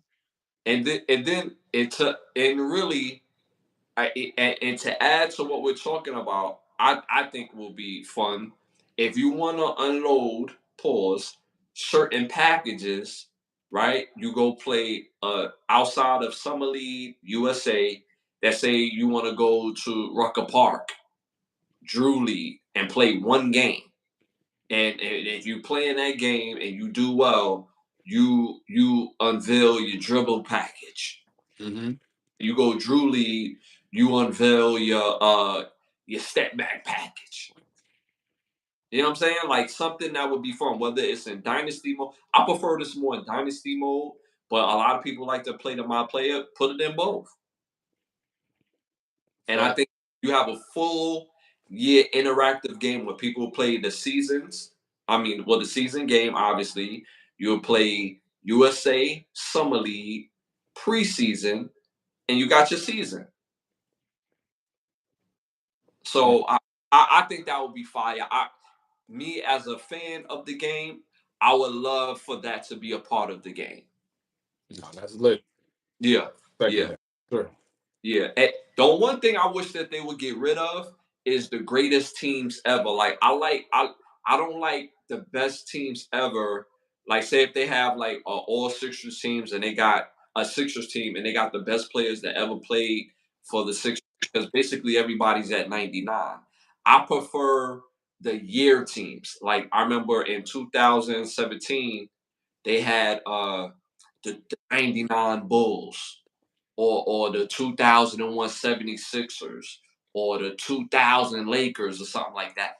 I like that more so than the best, overall, you know what I'm saying? So I would prefer that, you know what I'm saying? Even if they say we're going to take the 92 Olympics and put them as a specialized team, like, that would be fun to me. That would be fun to me. So, yeah. All right, so moving on to our next hot topic. We went over that. Okay. Top 5 STD areas in the U.S. as of 2024. Actually, as of April of 2024. All right. Number 5, St. Louis, Missouri. Number 4, New Orleans, Louisiana. Number 3, Jackson, Mississippi. Number 4, Memphis, Tennessee. And number 1, Philadelphia, Pennsylvania. What you think? You said those are the top 5 cities with high. Highest, highest STD rates. Oh, like none specific, just STDs in general. Huh? Yeah, yeah. Chlamydia, herpes, all of them. All of them all in total numbers. Yeah, it's just it's a bad look, man. It's a really bad look. Because remember, if we look at it logically, women give us access to sex, we give access to relationships. So it's like, who's really out here doing the most? You know what I'm saying? And then we got, it's just bad all around. Like, we need better, I guess, education as far as like sexual education. People need to, I guess, learn to wrap it up. You know what I'm saying? Like, I think we still needed these lessons, but apparently we do. Sex education needs to be something apparent, that needs to be something that needs to be pushed, and more clinics with more information for everybody. You know what I'm saying? Because 2024, this shouldn't be such a big issue to deal with if everybody has at least basic knowledge on how to protect themselves. You know what I'm saying? Mm-hmm. And I these feel are major cities, because it's like these ain't like little. you know what I'm saying, little areas. Jackson, Mississippi is not a small, you know what I'm saying? It's not a small place. You said Philadelphia. You said what else you said? St. Louis, Missouri. Yeah, Uh, like you're saying, New Orleans, Louisiana, and Memphis, Tennessee. yeah, these are not like small population areas. You know what I'm saying? Very, very densely populated areas. So there should be no reason why people can't get access to amenities like condoms and stuff like that. So definitely, um, definitely need to look into those cities and see why that is. Mm-hmm. Mm-hmm. Not us, but the general public. You know Yeah, what I'm yeah. saying? But it's weird. It within our community, it like sex is a must have, but it's very taboo at the same time when it comes to the education of it. Like nobody wants to talk about it. It just feels like this is certain things that we should just know about sex without really having a conversation. And I think that's bizarre because you can't really know something if you don't talk about it. If we don't have a sexual education course, and we can't leave everything up to the schools to have sexual education course because obviously they not hitting the mark. And everybody has their own identification when it comes to sex. Like bare minimum, sex should always be safe with people that you just meet that are brand new. That's bare minimum. That's the that should be the basic essential. When you have sex with somebody for the first time, it needs to be probably the most uninteresting interesting sex that you've ever had with the person because you got to wrap up the feeling not all the way the same, and you got to take those necessary precautions. So you're doing more extra work in the work of sex to make it good, right? So the basics of sex, having somebody with somebody for the first time is people like you should really be wrapping up. But a lot of cases also is from cases that partners that you're familiar with, somebody that you've been with for not you personally, but somebody that you can be with for years on years, and you built a trust with them where you're having unprotected sex because it's good and the feeling and all this, that, and the third, but they could be having outside situations that come back into y'all situation. So it's a very scary thing, and it's a conversation that we're not willing to have, but we're willing to have every other conversation under the sun. How much money you make? Where do you work? What do you drive? But we won't have the sexual conversation before we whip our shit out. Pause. Or before before y'all engage. So it's very a weird thing where anything else you could talk about before sex is except for, yeah, I know we feeling, I know we about to get it popping, but yo, what's your sexual status? Like, I've never done that before sex. Meaning, like, I'm ready to go and she ready to go. I'm like, yo, before I really put this in for real, like, yo, what's your sexual status? There's other ways that I've gauged and took my proper precautions. And, there's times I took risk, but it was a way how I gauged my risk. But at the end of the day, it was still a risk. You know what I'm saying? So how can this continue to move forward if we got cases like this? Mhm. So it's just one of those things. It's a weird thing that in our culture we don't feel like it's cool to talk about it, but it's not cool to catch nothing either. They said in Houston, not too long ago, that Houston had one of the wildest months ever in U.S. history when it came to STD cases. Remember last year, them niggas was going. It was a whole party. Remember, it was just the shit was going viral. There's a party that they was having in Houston, and everybody, you know what I'm saying? Everybody was getting wild, Philly, touchy. Now, guess what? Now, son, Houston is burning. Oh, weren't y'all swapping fluids, pause, last year? Mm-hmm. And then a pool party with somebody you ain't even met. Mm-hmm. You know what I'm saying? So it's like, what do you think was going to happen? Like, come on now. You feel me? So it's like, yo, y'all tripping out here. Like, and it's always our women who are overly sexualized. Like, they overly sexualize themselves. Like, for them, it's like for you to have a relationship with them, you got to blow their back out to even be considered to have a relationship with them. It's like, yo, y'all overly sexed. Like, you know what I'm saying? Y'all don't even you don't even ask about qualities of is he a good person? You just worry about, is he slanging and is he gonna, you know what I'm saying, rearrange your back. Like, and that's the mentality y'all got. You know what I'm saying? So it's like, it just shows in the results of all these cases that we got in all these cities. Unfortunately, a lot of the cities you mentioned are predominantly melanated. You know what I'm saying? So, I mean, the practices that we're doing is coming back and is coming back to bite us in the ass. You know what I'm saying? So, not all of us, but you know what I'm saying, majority of us, y'all know who y'all are, what y'all doing. When you meet a woman, right? Have you ever been asked a really good question like, what is the history of mental illness in the men in your family? No. I've never been asked that neither.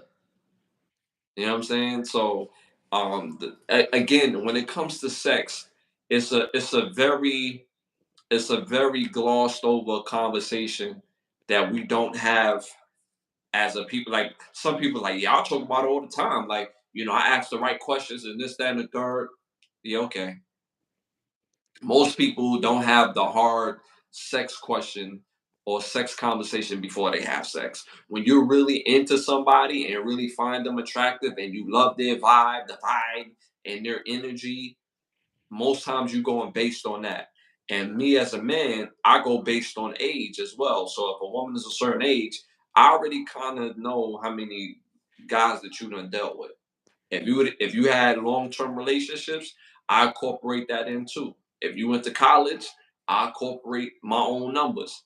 If you didn't go to college, there's another set of numbers I incorporate. Mm-hmm. We master tacticians over here. You know what I'm saying? So You feel me? Yeah, finesse us. So at the end of the day, I already have in my head and my mind, but there's a way that I gauge certain questions before, like, no matter how she looked, just because she looked clean, that don't mean she is clean. So one of the baddest chicks I've ever, like, she was bad. She was a 10. And like, I would say like 8 months later, I seen her with some other dude at one party. I went to another party. She was with another dude at another party. And you couldn't tell me that neither one of them was, wasn't tapping her. You know what I'm saying? So, I mean, me and her wasn't tapping no more. But again, what makes me think that even when we was tapping, she wasn't talking to either one of them or somebody else. See what I'm saying? So I already done gauged like what's going on before anything, but it's just a very taboo thing that as a community we don't really talk about before we engage. It's like we engage, if something happens, then we talk about it.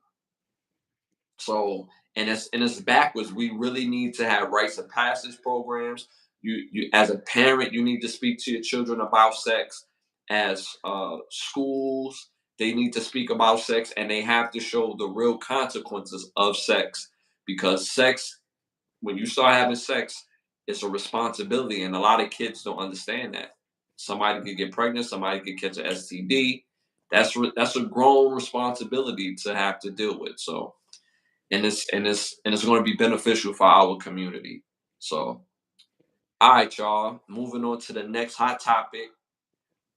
They're starting. They're trying to put a bill together in Tennessee, in the state of Tennessee, where they could put human vaccines in vegetables. They're going to put small labels on it, so they'll be able to tell people whether it's a vaccine or not. But that's, you got to read in between the lines. So what they're saying with the label is that they're going to have it probably within the label on the small portion of the show that this contains such and such and such. They're not going to say this contains a vaccine. They're going to say this contains the substance of this, that, and the third, which equivalates to the vaccine. They're not going to say, oh, these are vaccine lettuce. These are vaccine carrots.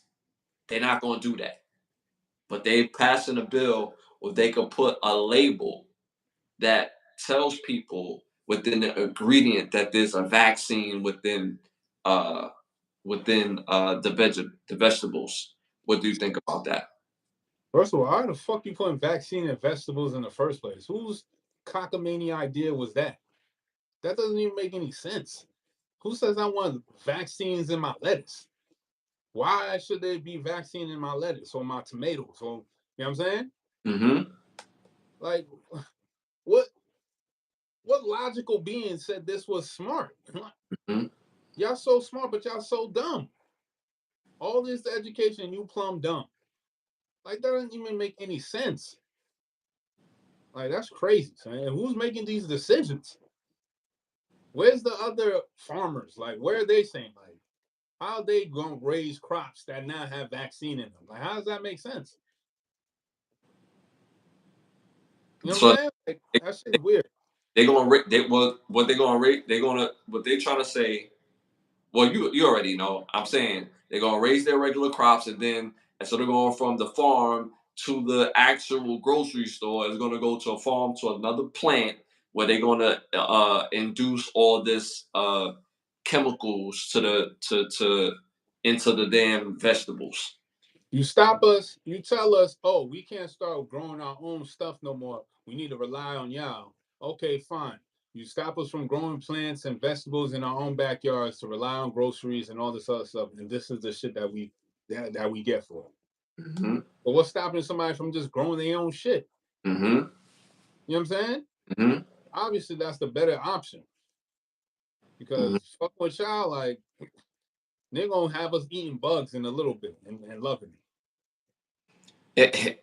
And see, a lot of people are eating bugs and don't even realize like they're eating bugs. Like I found out the other day that shrimp is nothing but sea cockroaches. Mm-hmm. I didn't know that. But you can't tell motherfuckers that because, you know what I'm saying, motherfuckers love shrimp. You know love it. Love. But I see me, I'm the type of person, once I learn something, I can't unlearn it. So if you look at a shrimp and you look at a cockroach, they pretty much the same fucking thing. They're actually cousins. You know what I'm saying? They're actually, this is a real thing. This is not what I feel. This is a real thing. Shrimp is cockroaches' cousins. They what do you say? He the marsupials of the sea? They just looking for some shrimp pussy. Are you fucking with me? They're gonna be called us. You know what I'm saying? We could leave, but you know, they're gonna hump 2 times a day. 2 times a day.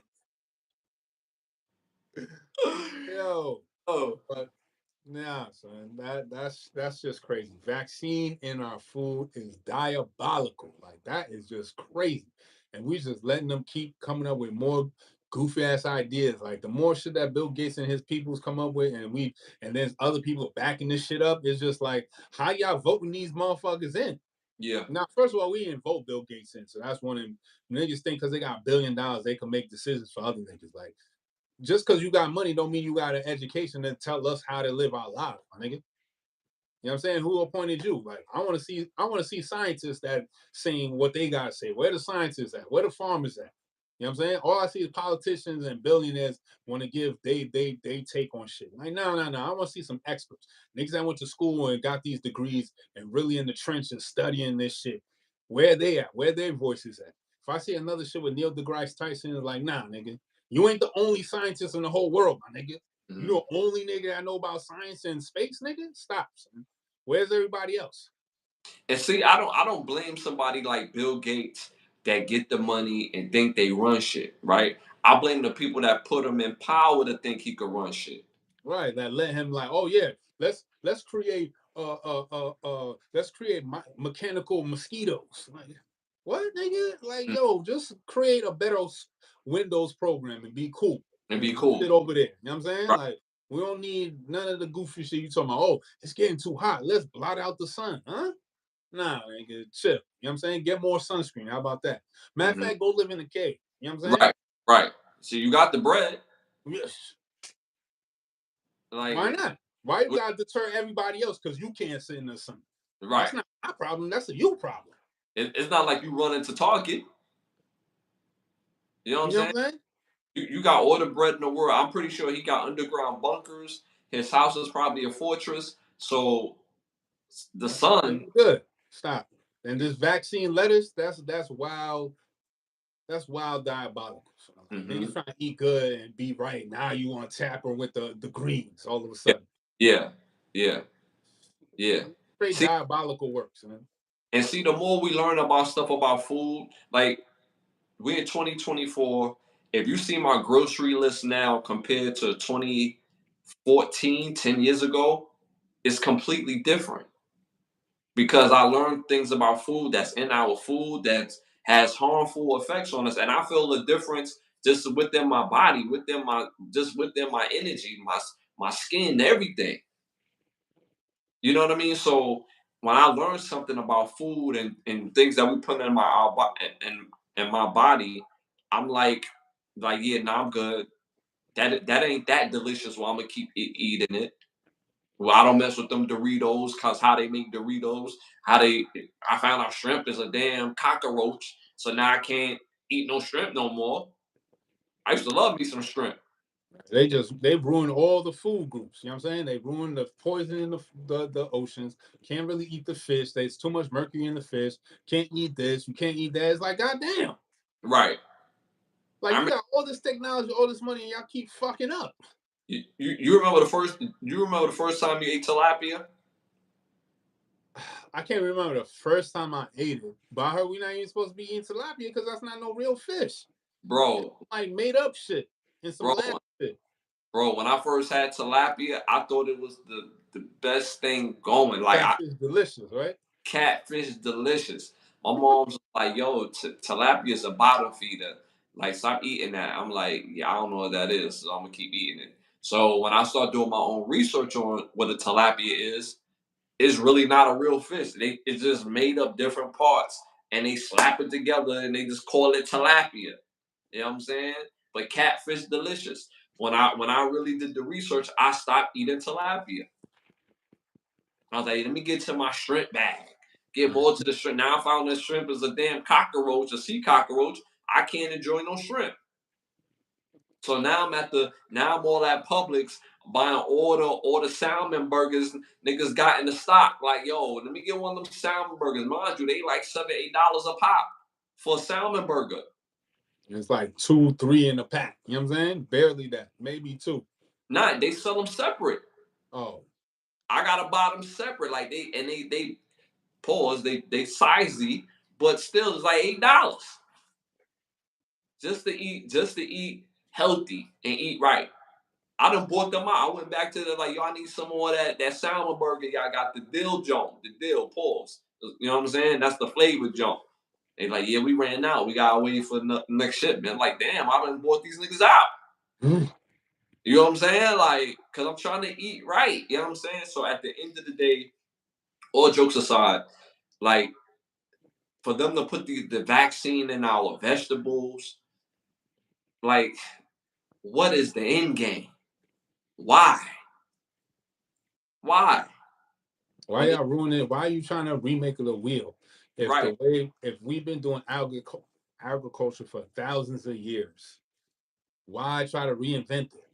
Because if you put in vaccine and lettuce or fruits and vegetables and all that, how does that fruit or vegetable maintain itself while you know what I'm saying, it has a foreign chemical inside of it before the person even comes and buys the shit? How's it supposedly, quote unquote, going to be still healthy and fresh if it has a foreign agent inside of it? Right. You know what I'm saying? And see, and it don't necessarily be the food itself. It's the added chemicals that they use. When I'm going to other countries, they have a version of what we have, right? So instead of Oreos, they got OOs or something like that. But the OOs taste completely different. It don't have the same sugar content, barely any sugar in it, but it's tasty, but it's not the same contents and chemicals that's built on taste in other countries. If certain things have certain elements and contents in the food that we have in America, they won't sell it in other countries because of that. Milk, the harmful ways that milk breaks down our body, bro. We're not supposed to be ingesting no type of milk. Mm-hmm. That's why we lactose intolerant today. Like even for myself, every Saturday morning, have me a big bowl of cereal, 2-3 bowls of cereal, Captain Crunch or King Vitamin or something like that. Like every Saturday, going crazy on the cereal. Ninja Turtle cereal, go crazy. Lactose intolerant 4 years later. Like, it ain't supposed to have all that damn milk. And we think about it like we ingesting another animal's, you know what I'm saying? Like, you feel me? What other animal does it? Mad animal titty milk we was drinking. Like, and everybody was like, oh yeah, that's cool. And then later come to find out we wasn't supposed to drink milk. And we still trusting these niggas that came up with the food pyramid, and that was the worst psyop that they ever created. You know what I'm saying? Mm-hmm. Who said bacon and eggs right. and pancakes is part of a complete breakfast? Right. Commercials and TV shows, the dad used to come down the stairs and it'd be a whole plethora of food on the table for breakfast. And nigga grab one bagel and be like, all right, honey, I'm out. Yeah. Like, what the fuck? How you don't eat the rest of the food that's on the table, my nigga? Like, why you just grab a bagel and a fucking banana and I'm out? But meanwhile, you got mad pancakes, you got bowl of cereal, you got orange juice, you got bowl of fruits, you got all types of shit on the table. You know what I'm saying? So it's like it just showcases this whole system that we live in is all wrong. Everything they told us is all lies. You know what I'm saying? And they all getting money from the lies. And then later on, I was like, oh yeah, my bad. Yeah, that shit we told y'all 30 years ago. Yeah, that was my fault. You know what I'm saying? Yeah. They say bacon is the single most harmful thing you could put into your body. But it's part of a complete breakfast, though. You know what I'm saying? Right. Get you some Eggo waffles and some bacon. That's your breakfast. You know what I'm saying? Yeah. And you straight. You straight. Eating good. Knowing damn well we eating poison. Like. And one thing I used to see in either it was in a cartoon or TV shows, and I tried a few times, I'm like, this shit is a nasty combination. So one day I had, because this was all a part of a balanced breakfast. You have, orange juice, which I'm allergic to today. You have orange juice. You have milk cereal, and you have your pancakes. That's the worst type of combination in all to have. And it's no coincidence how I'm allergic to majority of the same food today. Not supposed to have that shit. Diabolical works. Listen to your body, y'all. As you get older, listen to your body. Your body rejects certain things. When you eat certain things and you run to the bathroom and you getting it out your system. Listen to your body. You're not supposed to have that shit, yo.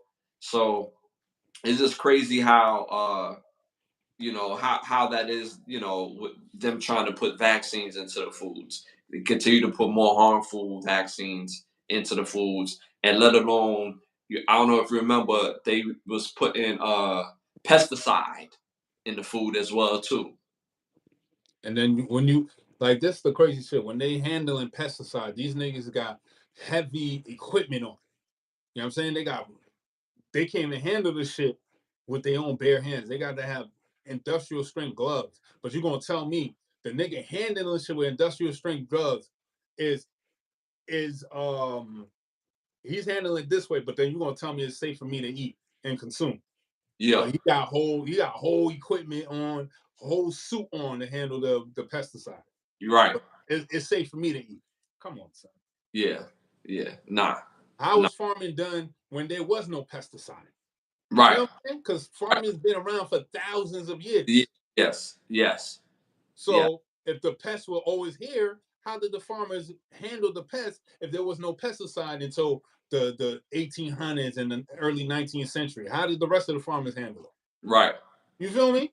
Yeah, I told you I've been rewatching Game of Thrones, and there was one particular scene in season 2 where the father, he plays in Golden Child, Nanumsi, right?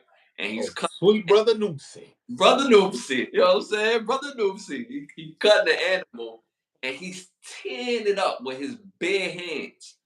Bare hands tearing the flesh or the skin off the flesh and all that with the knife that they probably used to stab somebody, fucking build trees, all with the same knife, cut this damn pig or whatever animal that they got going on. And I'm like, yo, they didn't have like they didn't have like what you call it back then, what you call that, thing that kills diseases off your hands and on your body. So uh, You talking the hand sanitizer. yeah, well, a hand sanitizer is a form of it's a form of something that kills the diseases on your hands, right? Mm-hmm. So they go on from, you know, going to war. They have to take a shit. You know what I'm saying? Then they killing pigs, ripping them wide open from the skin and the flesh to go on to have sex and eat with blood all over it. It's like, yo, Ain't we, nobody talk about washing their hands, face, body, nothing. You know what I'm saying? So this is why I love history, because it's like at the end of the day, you can't lie about a history that's already been documented. It's already been documented that half the European population died because niggas ain't want to take baths. It's already been documented that half of y'all people lived with your animals. You know what I'm saying? You had pigs and chickens running through your house with no order or no type of sense of nothing. So that's why a bunch of y'all died from the plague. So if you remember the quote where "Don't throw the baby out with the bathwater," yeah, that comes from when in those times, like, they would only take baths once a year because they thought being clean and taking baths was against God. I don't know how you smelling like shit for 25 days that's you closer to God, but okay, whatever, right? So they'll take showers every once a year. So if you had a huge family and you was the youngest, unfortunately you was the last one, right? So the yeah, father would take the shower first, and so on and so forth. But mind you, they're using the same bath water. So by mm-hmm, the time they get to the child, it's already dirty and grungy and filled with all kind of muck. yeah, That's why they say you gotta check the bath water before you toss it out, because you might toss your baby out in there because you forgot the baby's in there because it's so dirty you can't see the child. you're right, You right, feel me? So, right, but these the same people gonna tell me that I need vaccine in my lettuce. But right, your ancestors couldn't wash their hands and died from the bubonic plague because they had boo boo in their fingers because they right, ain't wash their hands. right. How does that make sense? Yo, can you imagine back then, like eating 24-year-old, like on 24, they didn't wash like cooch, like she didn't wash that box in 24 days, and you just down there getting your munch on. Yeah, Bro, just just from half a day in Miami Heat, I'm already sweating crazy. right, Just half a day. right, So I gotta take a shower. So imagine a whole day. You know, you at work all day. Imagine all the dirt and grime that builds up from just one day. Right. You take a shower, you see all the dirt and grime rinse Yeah. off your body off one day. Yes. You can't fathom and imagine what 365 days of dirt and grime and doodle critters building up. And you know what I'm saying? You ain't shaved or nothing. You just smelling like whole wildebeest out here. Right. Fighting wars, killing animals, skinning them, and licking 24-year-old unwashed cooch. Like, that's wild. Unshaved, none of that. Just bareback. You know what I'm saying? And the reason why I bring that the reason why I bring that up, because it is the scene in the House of Dragons where Duel was down there getting his munch on, and she didn't take a shower all week, but he down there getting his munch on. Shit, disgusting. You know what I'm saying? So this whole thing about the vaccine is terrifying, and this is a slippery slope if they do have the bill passed. All right, moving on to our next hot topic. A man wins $158 million in a lottery, shows up in a ski mask. I'm in the Scream mask, I should say. Shows up in a Scream mask. What do you think about that? He's a smart man. He's a smart man. Sign that paper over, you know what I'm saying? Nobody needs to know your identity and nothing. Get your bread and just, you know what I'm saying? Yeah. What Uncle said? I wasn't the one that wanted to leave the hood. As soon as I got my money, I was gone. $230,000 cash. You know what I'm saying? So all it is, just you get your bread, just be cool. You know what I'm saying? Yeah. You got away scot-free. Just live the life of leisure and luxury and be very, very quiet about it. You know what I'm saying? Yeah. I'm not mad about it, you pulling up disguise in the outfit, you know what I'm saying? Because money changes people and shit. You know what I'm saying? And you just got to be aware that and know that it's going to change people. And you got a whole bunch of people that's just probably going to come at you and you know what they're about and you just protecting yourself. And I'm not mad about that. That's actually pretty smart. You know what I'm saying? I've seen, there's plenty of times where that happened before. You know what I'm saying? So this is not the first time somebody's come to collect their lotto money and, you know what I'm saying, disguise themselves and shit. So hopefully the next moves that he make are the right moves to situate his future moving forward. And 158 million as it's a lot of money to change your life, your family's life, and you know what I'm saying? You do it right and you situate it. Hopefully you have a great plan and everything is put into place so that money can be enjoyed by everybody, because you only got a finite time here. Enjoy while you can and just make sure it's there for the rest of your lineage and the rest of your family, because that way your name will live on forever. You know what I'm saying? And don't show up like Martin. You know what I'm saying? Don't get a whole bunch of don't get shit on credit. Don't cop none. Don't cop no 3-4 bikes and you know what I'm saying? Watches, and you got the barber in the living room and you got the nail tech in there. You know what I'm saying? Nah, you're doing too much. You know what I'm saying? You're doing too much. How long you been doing this? Hey, I might need you later to give me a little touch. You just got a touch up. So how you gonna get another one, my nigga? Yo, you just got a line up talking about I'm gonna need you later to line up what, my nigga?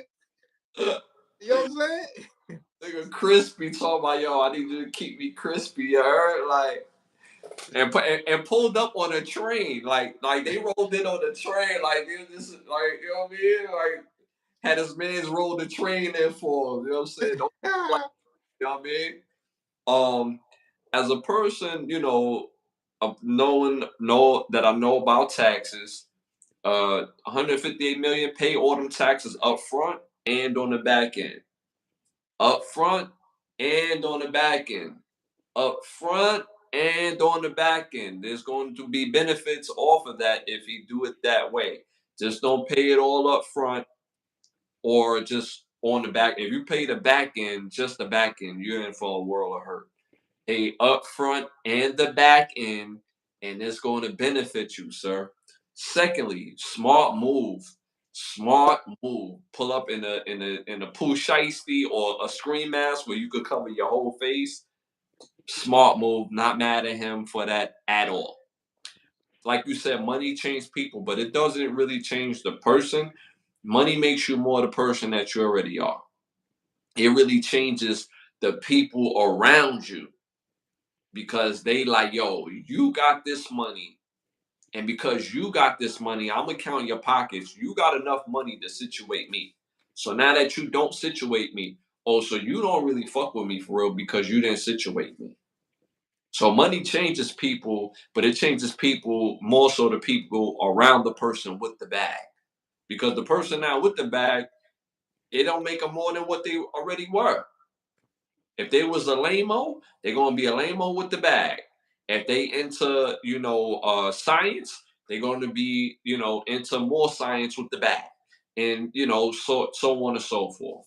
So at the end of the day, I thought it was extremely smart because I guarantee you, if his family members would have seen, oh, that's Terry up there, like, let's give him a call. Hey man, we so proud of you. We see you on the TV today. You got 158 million. Oh God, you blessed. God is shining on you. God is shining on you. You don't know the wonders that you could do for the world. People always thought you were special. I remember that time when you was a kid and you needed that dollar to get your favorite ice cream. And I gave it to you. Remember that?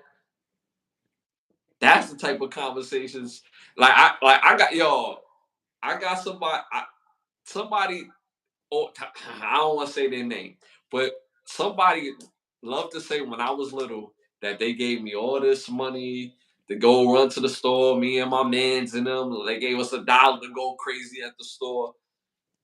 And every single time, I want to be like, yo, stop lying. Like, you ain't never give me no dollars, B. Like, they ain't never give me no money. Never. You remember that one time I gave both you and your boy something to eat? What's your boy? Your boy name was this, that, and the person name is that. So you try to legitimize your claim by using somebody's real name for a fictitious ass story. I wasn't even around you like that for you to give me $1 to run to the store. And if you around, why would I wouldn't ask my pops? You a female, so it ain't like, you know what I'm saying. It's a cold moment where it's like I would have asked my pops, he wouldn't have had it. So my pops gonna ask you for the money, then he come back to me, so that way I won't be out in this world owing somebody something. You know what I'm saying?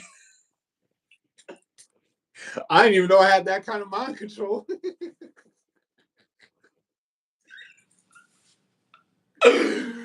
Yo, for real, yo. So when I heard this song, like, yo, stop lying, yo, stop, yo. You ain't never gave me no money, man. Like, yo.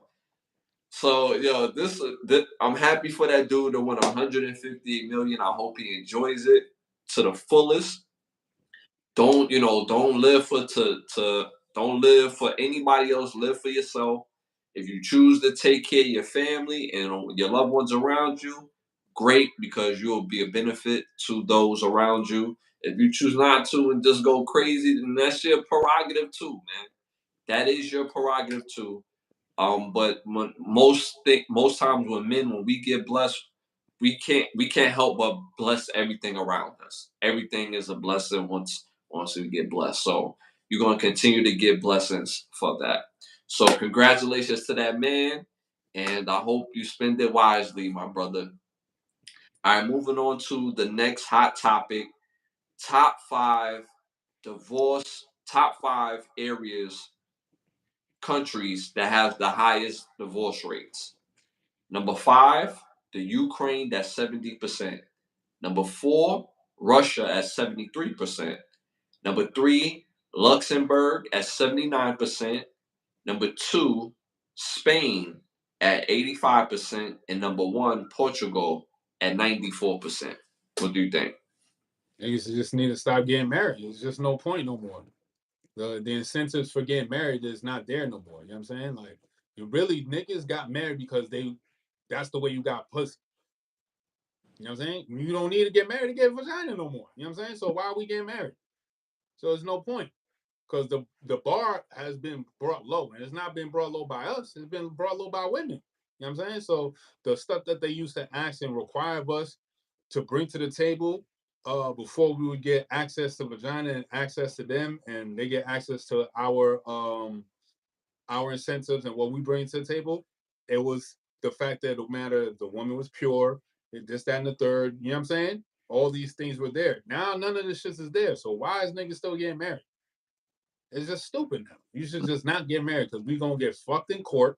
You know what I'm saying? Like there's no incentive for you to get married, like at all. You know what I'm saying? These women ain't not the women in yesteryear. So you're not getting a top tier woman. And then you're gonna get raped in court if you do get divorced. And with 9 times out of 10 women, you are gonna get divorced because now they're trying to get rid of no fault divorces. Because remember, before it's like no fault and you could just get divorced. Like now, before you have to prove it. Like, was there domestic violence? Did he have a kid out of wedlock? You know what I'm saying? These were things that back in the day would warrant divorce. But then came out with no fault divorce. Now a bitch could be like, oh, I'm not happy. Or we graduated from this now. You know what I'm saying? Like, it's over. With no actual real reason. So now you get rid of no fault divorces. Now we're gonna really see what's going on. You know what I'm saying? Because at the end of the day, women are just opportunists. They don't have no strength to beat us, to make us do things. So they gotta finesse with their words and use the system to get what they want out of niggas. Because they can't make us do nothing. You can't make me do shit. You know what I'm saying? You can't make me marry you. You can't make me do nothing. So if I don't see no value in you, then I don't see no value in you. So men just should not see no value in getting married because what are you getting out of it? Just some used up box, right? That she didn't require the next man all this shit that she want for you because she gave it up. And women have a funny thing about they got these rules, but then we all know this. If you're a certain type of nigga, them rules go out the fucking window. So what's the point of your rules in the first place? This is the goofy shit we gotta deal with. So it's like, man, at the end of the day, if you in Ukraine, if you in Portugal, if you in Luxembourg, fuck marriage, my nigga. Just keep doing you. Because they giving it up anyway. So why get married? You know what I'm saying? So that's my take. And it's so true what you said. When you a certain type of dude, all that rules go out the window. What Shorty said what's the show? Keenan Ivory Reigns and shit. She was like, oh, Shane, you made me break all my rules. Like, bitch, shut up. Dare I say you ain't have no rules, man? Fuck out of here, son. Yo, facts. Like, yo, y'all be tripping. So y'all got all these rules in place, but once the nigga that you want come around, rules. Ain't no rules. You know what I'm saying?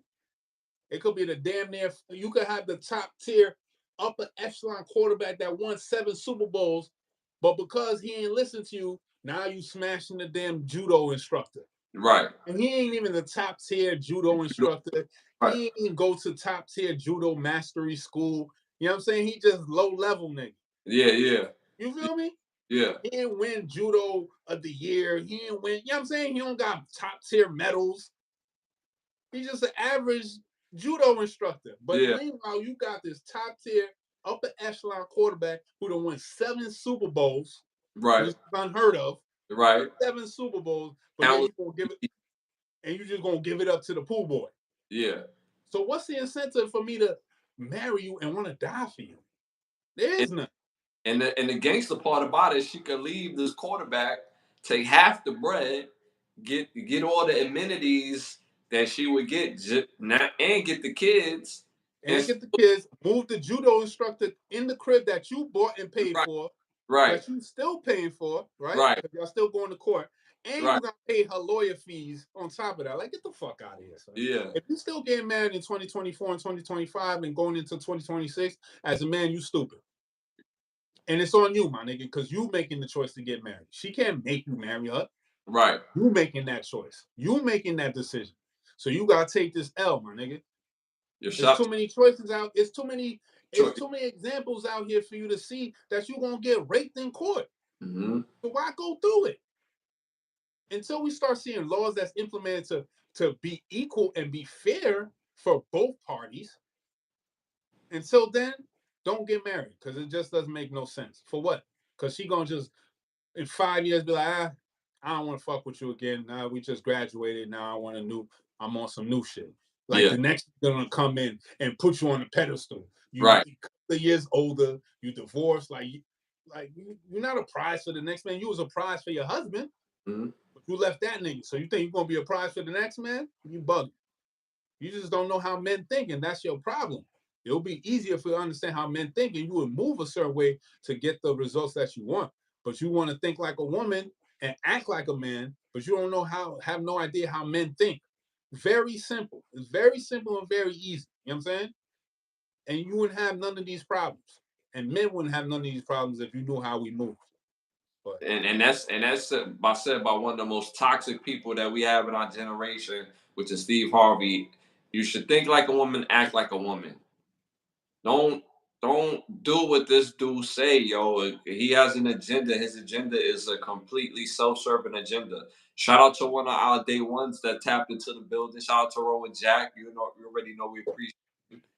But yeah, like at the end of the day, man, like this is wild.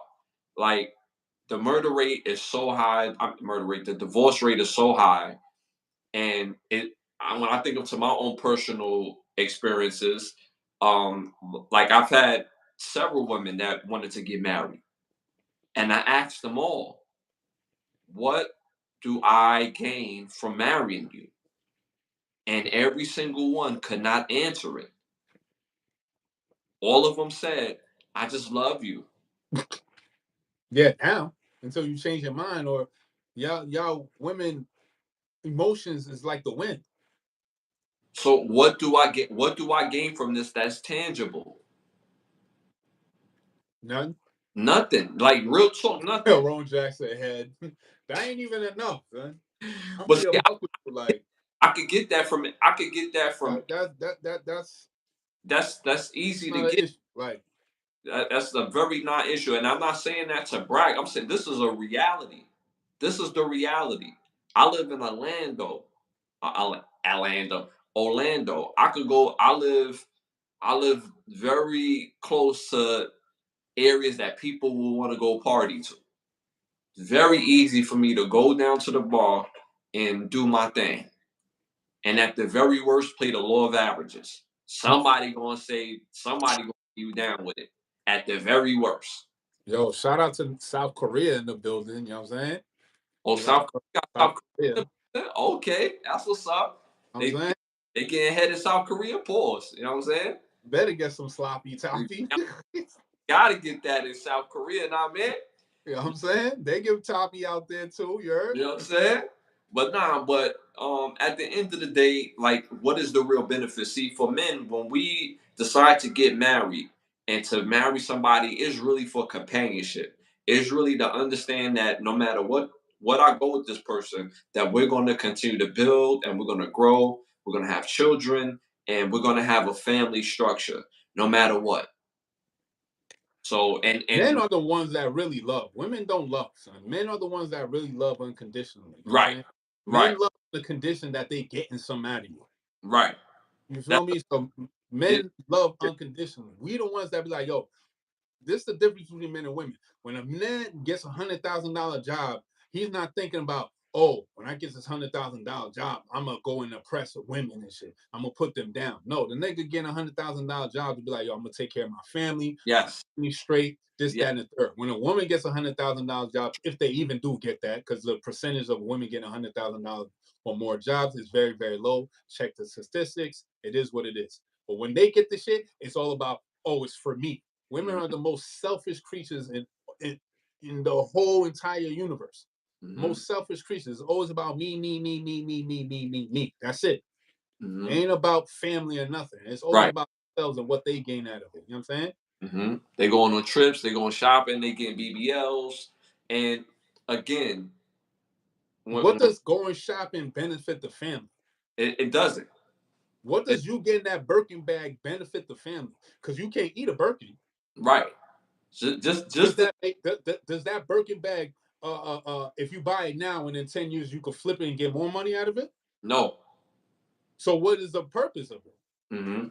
It has no purpose. That's why I say after 30 years, we don't let women make their own decisions. And this, after 30, 40 years, this is the results of y'all decisions. Mm-hmm. Y'all going in circles. Y'all not going nowhere. Y'all basically the people on the treadmill. Yeah, y'all getting some run, but where you going? You ain't going nowhere. You know what I'm saying? I'm watching the men of my father's generation, your father's generation, the uncles, the fathers, the grandfathers in their generation. Your father is still alive, thank God. But most of the men of that generation, when they passed away and be like, yo, he was a good dude, but so all that he did for the hood, all that he did for the family is he was a good dude, but he had his weaknesses. We all got our damn weaknesses. What is you talking about? Is he a good dude? He's not. Yeah, your dad was a good dude, but you know he liked to be around a lot of women. Or your dad was a good dude, but he liked to eat. He was heavy. He could have been smaller. And that's what you see the sum of their life with the men of those generations and that era sums up to when they pass away. So again, what do we get when we get married? When we decide to marry, it's for those things: family, companionship, a unit, investing into your unit so that way you want to see them grow and you want to grow as well. There is no real value. When your kids get older and get out the house, guess what? They're not calling you. They not hitting you up. Hey, dad, are you all right? Just checking on you. Da da da da da. They'll check on mama. Mama birthday come up. They call mama. Yo, the most selfish job, the most worst job a man could be is a stepdad. That's the worst job you could be. Even the father, Huh? even the real father, No, even at least with a father, you don't get the disrespect from the kid that you ain't my dad. You know what I'm saying? At least with that. true, You know true. what I'm saying? But in the aspect of both levels, yeah, they're pretty much the same where we don't get the respect. But at least as a father, like you have the genetic connection at least to not Right, get the disrespect, like, oh, you ain't my dad. But as far as anything else, it's the same level of disrespect. You know what I'm saying? right. When you the legit father, you could check your kids in a way that nobody could challenge. You could try, but you can't challenge it, right? But the same fathers, like fathers, we only love when we're in constant acts of service. If we say, yo, because you don't, sorry about that. If we say, yo, because you don't check up on me, because we don't talk, I'm cutting you off. Kid gonna be like, all right, fine. I ain't gonna call. But as soon as we cut on that acts of service again, then there's going to be forms of communication. But then people are like, well, you dad forever. So it should be no reason why you can't be in constant acts of service. I'm still a human being. As fathers, we're still human beings. So we need that love too, if not the same, more. Because just like you said, we're more loving than the mothers. That's not something I could debate with somebody that's uneducated. I wouldn't even say uneducated because there's a lot of people out here with all the education in the world and just not smart people. Education has nothing to do with being smart. Too much caught up in emotion and not thinking logically and stuff. Because at the end of the day, yeah, we all could be wrong in what we're saying. It's Right. always stepping up to blame. Like, you know what, you're right. I was wrong, or I didn't take this information the right way, or I perceived it a certain way because in my head I was thinking. You know what I'm saying? I was thinking about something. So yes, you would remove the emotional aspect out of it, and then you could see clearly and logically. But I love the phrase, "A hit dog always gonna holler." Because if the shit don't apply, let it fly. But as soon as you start trying to like defend the shit, now we know it's about you. You know what I'm saying? And then I do that shit so easily with women. It'd be a group of women. I'll just throw a little jab in the mix, right? Mm-hmm. Just to fuck up the conversation and just watch women cluck all day and argue about some shit that they said that had nothing to do with them, but yet they trying to defend the stance that they didn't really care about in the first place. Mm-hmm. Why are you defending something you don't give a fuck about? You know what I'm saying? Mm-hmm. Obviously, it touched the nerve. So you got emotional about it. Oh, so you feel that way. Oh, okay. Yeah. You know what I'm saying? That's how I weed you girls out. It's so easy. You know what I'm saying? Hit dog. I figured that shit out years ago. It's like I throw a wrench in the scenario and just wait till y'all respond to it, because you're gonna respond. Yeah, facts. Hit dog holler. Roman Jack asked a quick question. Is it good or bad that my stepson doesn't know that I'm not his biological father? I'm leaving it up to his mommy to decide whether to tell him. Honestly, I don't think that's a bad at all, to be honest with you. As long as everybody around that child is all bought in, all sold in, the mother sold in, and the family around him is all sold in that you're dad. If you dad, then you're dad, whether you're the biological or non-biological, because when you discipline that child, it never comes up, well, you're not my real dad. So all he know is you. All he know is you. And if his real father his biological father is not in the picture for whatever reason, you are the real father. Like I went through a situation like that where my oldest brother, we don't have the same biological father. My oldest brother did not know until one of my unsensible cousins said it to him, and that changed my father and my oldest brother relationship forever. But for years, up until my brother was probably like 15, 16 years old, he didn't know for years. And that relationship was different before he knew. And when my father disciplined him, it was no, well, you're not my real dad. When he found out, then that became a bit of a thing. But see, my father was so bought in that my father even gave my older brother his last name. Everybody in my family, whether it was my father's side of the family, they didn't know that my oldest brother wasn't his biological son. When my father brought my mother and my oldest brother to his family, he said, "This is my family. This is my son, and this is my wife." As long as everybody's bought in, there's nothing wrong with it, in my opinion, because you are that. Period. Point blank. So that's my answer to that. I feel you should tell them, because you don't want that to come back and bite you in the ass later on in years down the line, because that child is gonna resent you for not telling them the truth from jump. You know what I'm saying? You could still have that relationship with them, but let them know when you feel comfortable rolling jack about it. Because if you wait for the woman to do it, she ain't never gonna do it, because she's in a good, comfortable place. You know what I'm saying? So why would she rock the boat?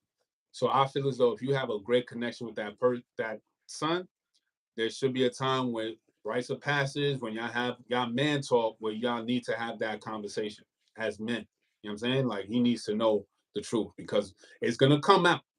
And when it does, you're not going to have a better control of how he's going to react to it when it comes out, because you didn't have a control of how the information got to him. You know what I'm saying? So you have the opportunity to control it now by telling him now, if he's younger or whatever. You know what I'm saying? So I feel as though that's very important to tell somebody that, like, to let them not know that truth is like, I don't think it's a good position to be in. Now, again, that's my opinion. It's up to you, Ron Jack. I don't know the severity of the relationship you guys have, how strong it is, and all that, this, that, and the third. But if you stepping up as a father, that's amazing. And salute to you for doing that. And that's a hard position to be in. And most definitely, you're doing a great job. So if you decide to do it, that's on you, but be prepared that it may come out later on in his life. You know what I'm saying? It might be a cousin or aunt that felt resentment, and then at the cookout, she want to blurt it out because she done drank too many 40s or something like that. You know what I'm saying? So if you feel y'all need to have that conversation, again, it's up to you as the father in the household. I feel you need to take that responsibility.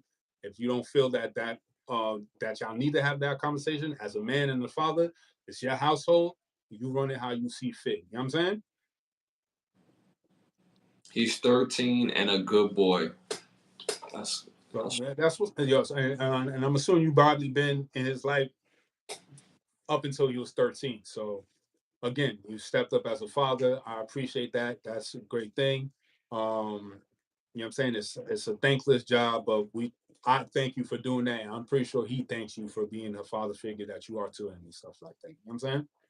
it's a very thankless position, and it's so heavily we're so heavy required to do something. Like, I watched the new Axel Foley movie, and it was parts in the movie that just burned me up on the perception on what fathers need to do as fathers.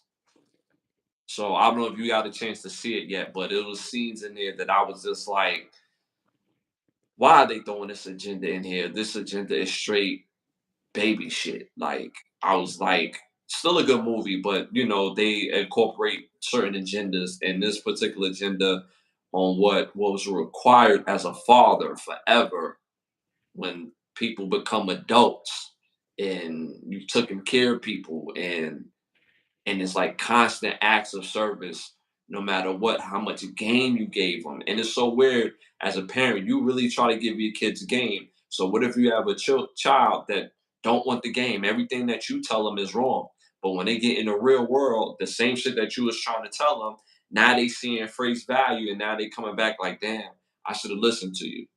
Yeah, you should have. I told you this out of love. So it's a real thankless position. And no matter what we do, no matter what we do as fathers, we're always going to be required to do more. And and what we do is never going to be good enough. Like we talked about Armand Shumpert having to give a seven figure some sort of seven-figure deal to Tiana Taylor. He gave her 4 properties that massed up to $10 million, 4 cars, and he got to pay another $8,000 a month in child support, and has to pay uh, another set of money for the private school. God forbid I mean, I hope that family can move forward and be amicable, but God forbid, moving on, him and his daughters don't have the same type of relationship. Not the way he getting raped in court. After a Well, while, the relationship with his daughter is gonna be strained because he's gonna have to work to pay all these fucking bills, to pay for a woman that got her own job, her own thing going on, but I still gotta pay for your lifestyle. right, but the point I'm adding to that is that all those things that he's doing is monumental. I hope they don't ever get to a place where they say, "Dad, you could have did more." And that's the point that I'm talking about. That's why I listed all those things that Alma Shumpert had to do. I mean, with the type of women and the mentality that we got there, they might grow up and be like, "Oh, Dad should have did more, or you should have been here, or this, that, and the third." You know what I'm saying? Right. But that's the biggest point that I'm making in this regard, is saying that being a dad, a father, a real father, being there for your children, it's a thankless job. What Alma Shumpert is dealing with, thankless job. He's still gonna be considered for acts of service, and it will never be good enough. So, you know, that's why I wanted to add to that. That's why I brought up Alma Shumpert. Yeah, as much as me and him, my wife, have argued in the past, I've never brought it up. Even if the bro dad came back, I would bury the okay. Yeah, we don't want you committing crimes on here. Rowan Jack, we don't want you commit. I'm not gonna read it any. No 8mm over here, Rowan Jack. Yeah, You know what I'm yeah. I'm not gonna read it any louder because they're gonna have me in court like, yeah, so on the indictment, like, yeah, so do you remember reading the statement? I'm like, nah, I read a lot of statements per day, Your Honor. You know what I'm saying? saying? I'll Like, be doing a lot of reading, reading statements out loud. I'll do a lot of reading. You know what I'm saying? you know what I'm saying? So don't put me in that position that they hit me like they hit Cole with the pace of like, yeah, we're about to impound the Mercedes. It's like, impound the Mercedes? What you want to know, John? I'll tell you anything. Yeah. He said it. Yeah, he did it. Nah. It's a Martin reference, y'all. It's a Martin reference. But yeah, nah. But continue to do your thing, Rowan Jack. In all seriousness, continue doing your thing. Continue being upstanding and a role model to your son, to your son, to your son. All right, your dad. All right, moving on to our next segment. This segment is brought to you by Big Bravos by Bravo Section. Make sure you go to bigbravosection.com. Again, bigbravosection.com. Right now, you can book a session with one of the best photographers in the world. If you're in the Miami area, if you're not, still book that session. Fly out, take care of your session. You have a petty thought for us? A few books from the Black's Law Dictionary. You know what I'm saying? The Bible of all Bibles. It's a segment where I feel as though people need to understand the legal definition of words and understand how these legal definitions of words affect us in our day-to-day life, right? So the first word on the list is checks and balances. It's an agreement of governmental powers whereby powers of one governmental branch checks or balances those of another branch. Right. So we have the executive, judicial, and what's the fucking third one? We have executive, judicial, and I forget the third one, but there's all checks and balances with each of the branches of government, where one branch doesn't have too much power over the other branch, supposedly. You know what I'm saying? All right, so next word on the list is child or children, funny enough, right? So the definition of child or children is progeny, offspring of parentage, unborn or recently born human being. At common law, one who had not attained the age of 14 years, though the meaning may now varies in different states, child labor, child support, criminal statutes, and codes. So child and children. Last on the list is indefinite. Indefinite means without fixed boundaries or distinguished characteristics, not definite, not determined or precise. The term is more synonymous with the temporary, with temporary than with permanent. Indefinite contemplates what I write here, that constitutes and will end at unpredictable times, whereas permanent does not contemplate that conditions will cease to exist. So the words of from Black's Law Dictionary this week are checks and balances, child/children, and indefinite. Fire, fire. So make sure y'all tap in. Hit my brother with some more words to look up for the next episode.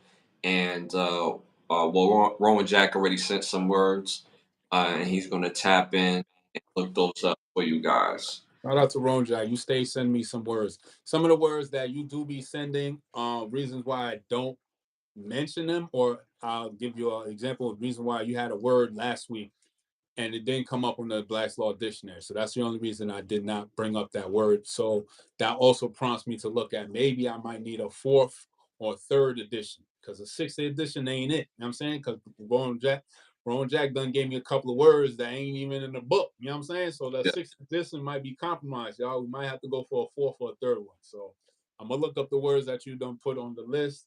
And most definitely those, yeah, judicial, legislative, and executive branch. Yeah, those were the three branches of government. But yeah, the word that you had gave me last week, Ron Jack, was not in the Black's Law Dictionary, so I have to find another word. You know what I'm saying? So the words that you do give me that I do come up with that are in the book, I'll definitely read them out loud. But if I can't find it, that's the reason why. All right, all right. All right, y'all. Moving on to our next segment, our Keep the Lie Live segment. Keep the lie live. The Lie Live. So my Keep the Lie Live moment for this section, I'm gonna keep it real quick because we are running out of time. Stephen A. Smith, man, I think this is gonna be the last time I really talk about him, because at this point he's become wasted breath. He had made mention about the BET Awards, how distasteful that it was, and for the various reasons. For some of those reasons, I do agree with him, but one particular reason is like again, you're dealing with forces of evil that has trickery and sorcery. So we had a lot of greats that died this past year who are melanated. They put a memorial up at the BET Awards. Just so happens they put up O.J. Simpson's picture, and he felt the type of way that BET dropped the ball on putting O.J. Simpson's picture up on the memorial, along with the other greats that we've had as melanated people. And his reasons is because that OJ had, beat a double murder trial, and that even though he won the trial, that he still openly looked at as a murderer. Just on that premise alone is completely backwards. So it's cool for other cultures. Let me finish this one point. So just in that alone is backwards because there's mountains of evidence outside of the case that OJ did not do this. There's other people that who are not even more suited, that the evidence is suited for the killer than OJ. I'm not going to break the case down at this moment, but if you do the research, there's other people who are best suited as the killer of Nicole Brown and Ronald Goldman, not OJ. OJ was a symbol for that case, for them to fund the media circus, to fund the just the money that it would generate. So outside of that fact that he still was acquitted, you still look at him as a murderer, sir, Stephen A. You, not the culture. He made mention that when they showed his picture, to how the crowd got quiet, but when they seen the other people that they cheered, like, yeah, we're gonna miss them, but when they put OJ's picture up, they got quiet. That still doesn't make the claim real. Oh, and then he doubles down and say, well, OJ was never tapped into the melanated culture. That doesn't matter when it comes to the form of his life. Him not being tapped into the culture, we already know that. We know this. But because he wasn't tapped into the culture, and he won his trial based on the evidence, the whole culture still don't see him as a murderer. So he's still considered melanated excellence. He's still respected as world excellence based on the things that he did on a football field and outside the field. He should get his just due. So to still spin it as he's a murderer is the reason why he shouldn't get the love that he's earned, as far as in the sense of his accolades, is so out of pocket that I'm not even going to mention you no more, dude. You're a waste of breath, because it's so contradictory. Because in that same breath, we don't say nothing about Michael Jordan. He's not tapped into the culture. People mess with Michael Jordan because he's a winner. That's why people mess with Michael Jordan. People mess with Michael Jordan because, above all, he was the best NBA player that we've ever seen. But he's not tapped into the culture. He's not in our communities, building schools and doing things within our community. He's not doing none of that. He's invested into prisons, though. That affects our community. So again, what you're saying is so bizarre. And then you're saying how it looks to the outside culture. Which outside culture are you referring to, sir? Are you talking about some of the Caucasian people? Is that who you're referring to? Some of the people that you work for? Which is the same people that Marv Albert can have a whole sexual have a whole sexual mutilation situation, go do his time, come back and be in the same job. Are you talking about the same people that, Elvis was a known pedophile, marrying and dealing with his cousin who's 14, 15 years old, but he still gets celebrated for his accolades and the things he contributed in music, which it wasn't much because he stole his act. He stole his swag. And there's countless of other people that I can name. So it looks bad for who? So when you treat somebody as they a murderer when they was acquitted in the public eye, I mean in the court's eye, which is the most important eye, where the evidence don't add up, and you know this,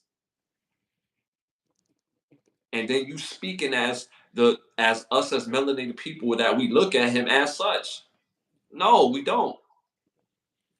Stop trying to tear down somebody else to bring yourself up. I'm not even gonna speak on. I'm not even gonna speak on Stephen A. anymore. I wanted this man to win for years, bro, and I'm done, man. I'm done. I'm done. Yeah, that shit was wild. The fact of the matter is, he was found not guilty for that case, and the mere fact of this, is how I don't understand how America works. You push a narrative that you finally caught the guy, and then you go through a trial thinking that it's him. Come to find out it's not him. So you don't go back to the case file and go regroup and revamp and be like, all right, let's actually go find the real killer. Since he was acquitted of murder, so that means the killer is still out there. You know what I'm saying? Not to mention that Ron Goldman and Nicole Simpson, they used to frequent a club, and that club was run by mobsters and gangsters who had a vested interest into taking them out if they didn't get their money. They even had this is what I'm saying. I didn't even learn about this until years later. So this is how I know this shit was skewed. They said that the whatchamacallit, Nicole Brown hired this Yes, what's yes, called handyman or whatever to work at the crib. Come to find out, this nigga was like some serial killer. yes. The 90s and the 80s was wild in LA. Like, how you hire a serial killer to mow your lawn? You know what I'm saying? And this is what I'm saying. Like, you come to find out that OJ Simpson did not murder this woman and this man, but y'all don't go back and open the case again because the person got away with it, allegedly. Because it wasn't OJ Simpson. Somebody killed them. So who was it? So now the family don't get no peace because y'all niggas ain't doing nothing. Mm-hmm. You paraded somebody that you thought was the one, and he ended up not being the one. So now Right, we celebrate him for his accolades and what he did, and we can't do that? right. Fuck out of here. So Stephen A., you the one that they talking about they not like us. You the they that he's talking about. There's a bunch of y'all that think that y'all part of it, but y'all the they in the reference to that song. You know what I'm saying?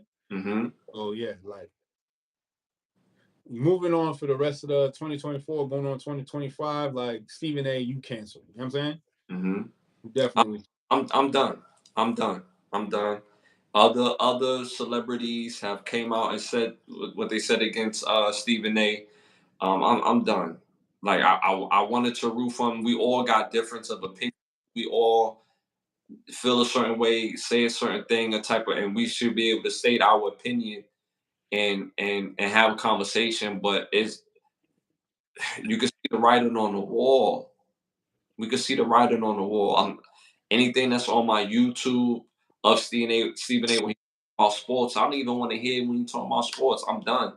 I'm done. I listen to Cam and Mace when I want to hear some sports. I'm done. Real talk. Real Yep. talk. Yo, shout out to Ron Jack to put people on how we do our live stream. Shout out to you, bro. Yeah, yeah. I've seen a couple weirdos in the live stream. Yeah, you don't get no attention saying weirdo shit. You know what I'm saying? You're not changing nothing over here. Like, what's weird is that the weirdos in here tapping in, talking crazy, but you're tapped into us. Make it make sense. You know what I'm saying? I appreciate the like and the view. You know what I'm saying? You know what I'm saying? Weirdo. But anyway, y'all, that's been an episode. We thank y'all for tapping in. We right on time too, because we running out of screen time. They're about So to cut us off. yeah, about to cut us, so we run out of screen time. But again, we want to thank y'all for tapping in. It means the world to us. We keep building, keep grinding. We just amassed over 7,000 subscribers. But make sure y'all hit that notification button because I realize there's a difference between subscribers and that hit that bell. Hit that bell so every time we up, tap in, show us love. Make sure you continue to watch the rewatches. Our rewatches has gone up even more and more. So make sure y'all continue to watch our rewatches. Hit our community page for popular opinions. and you could get down on it as well. Again, we want to thank some of our sponsors of the show: Bravo Section, Button Snaps, OUV Records. If you're interested in becoming one of the sponsors of the show, you can hit me at Ashley Lovechild on Instagram, or get my brother on his Instagram at Bravo Section _ So make sure y'all continue to tap in, especially if you want to become one of the sponsors of the show. Again, look out for the Overstand podcast every Monday at 9:30. Again, why understand when you go overstand? And of course, with us, Can the Brothers Get a Rap? Every Sunday, every Thursday at 10:30 p.m.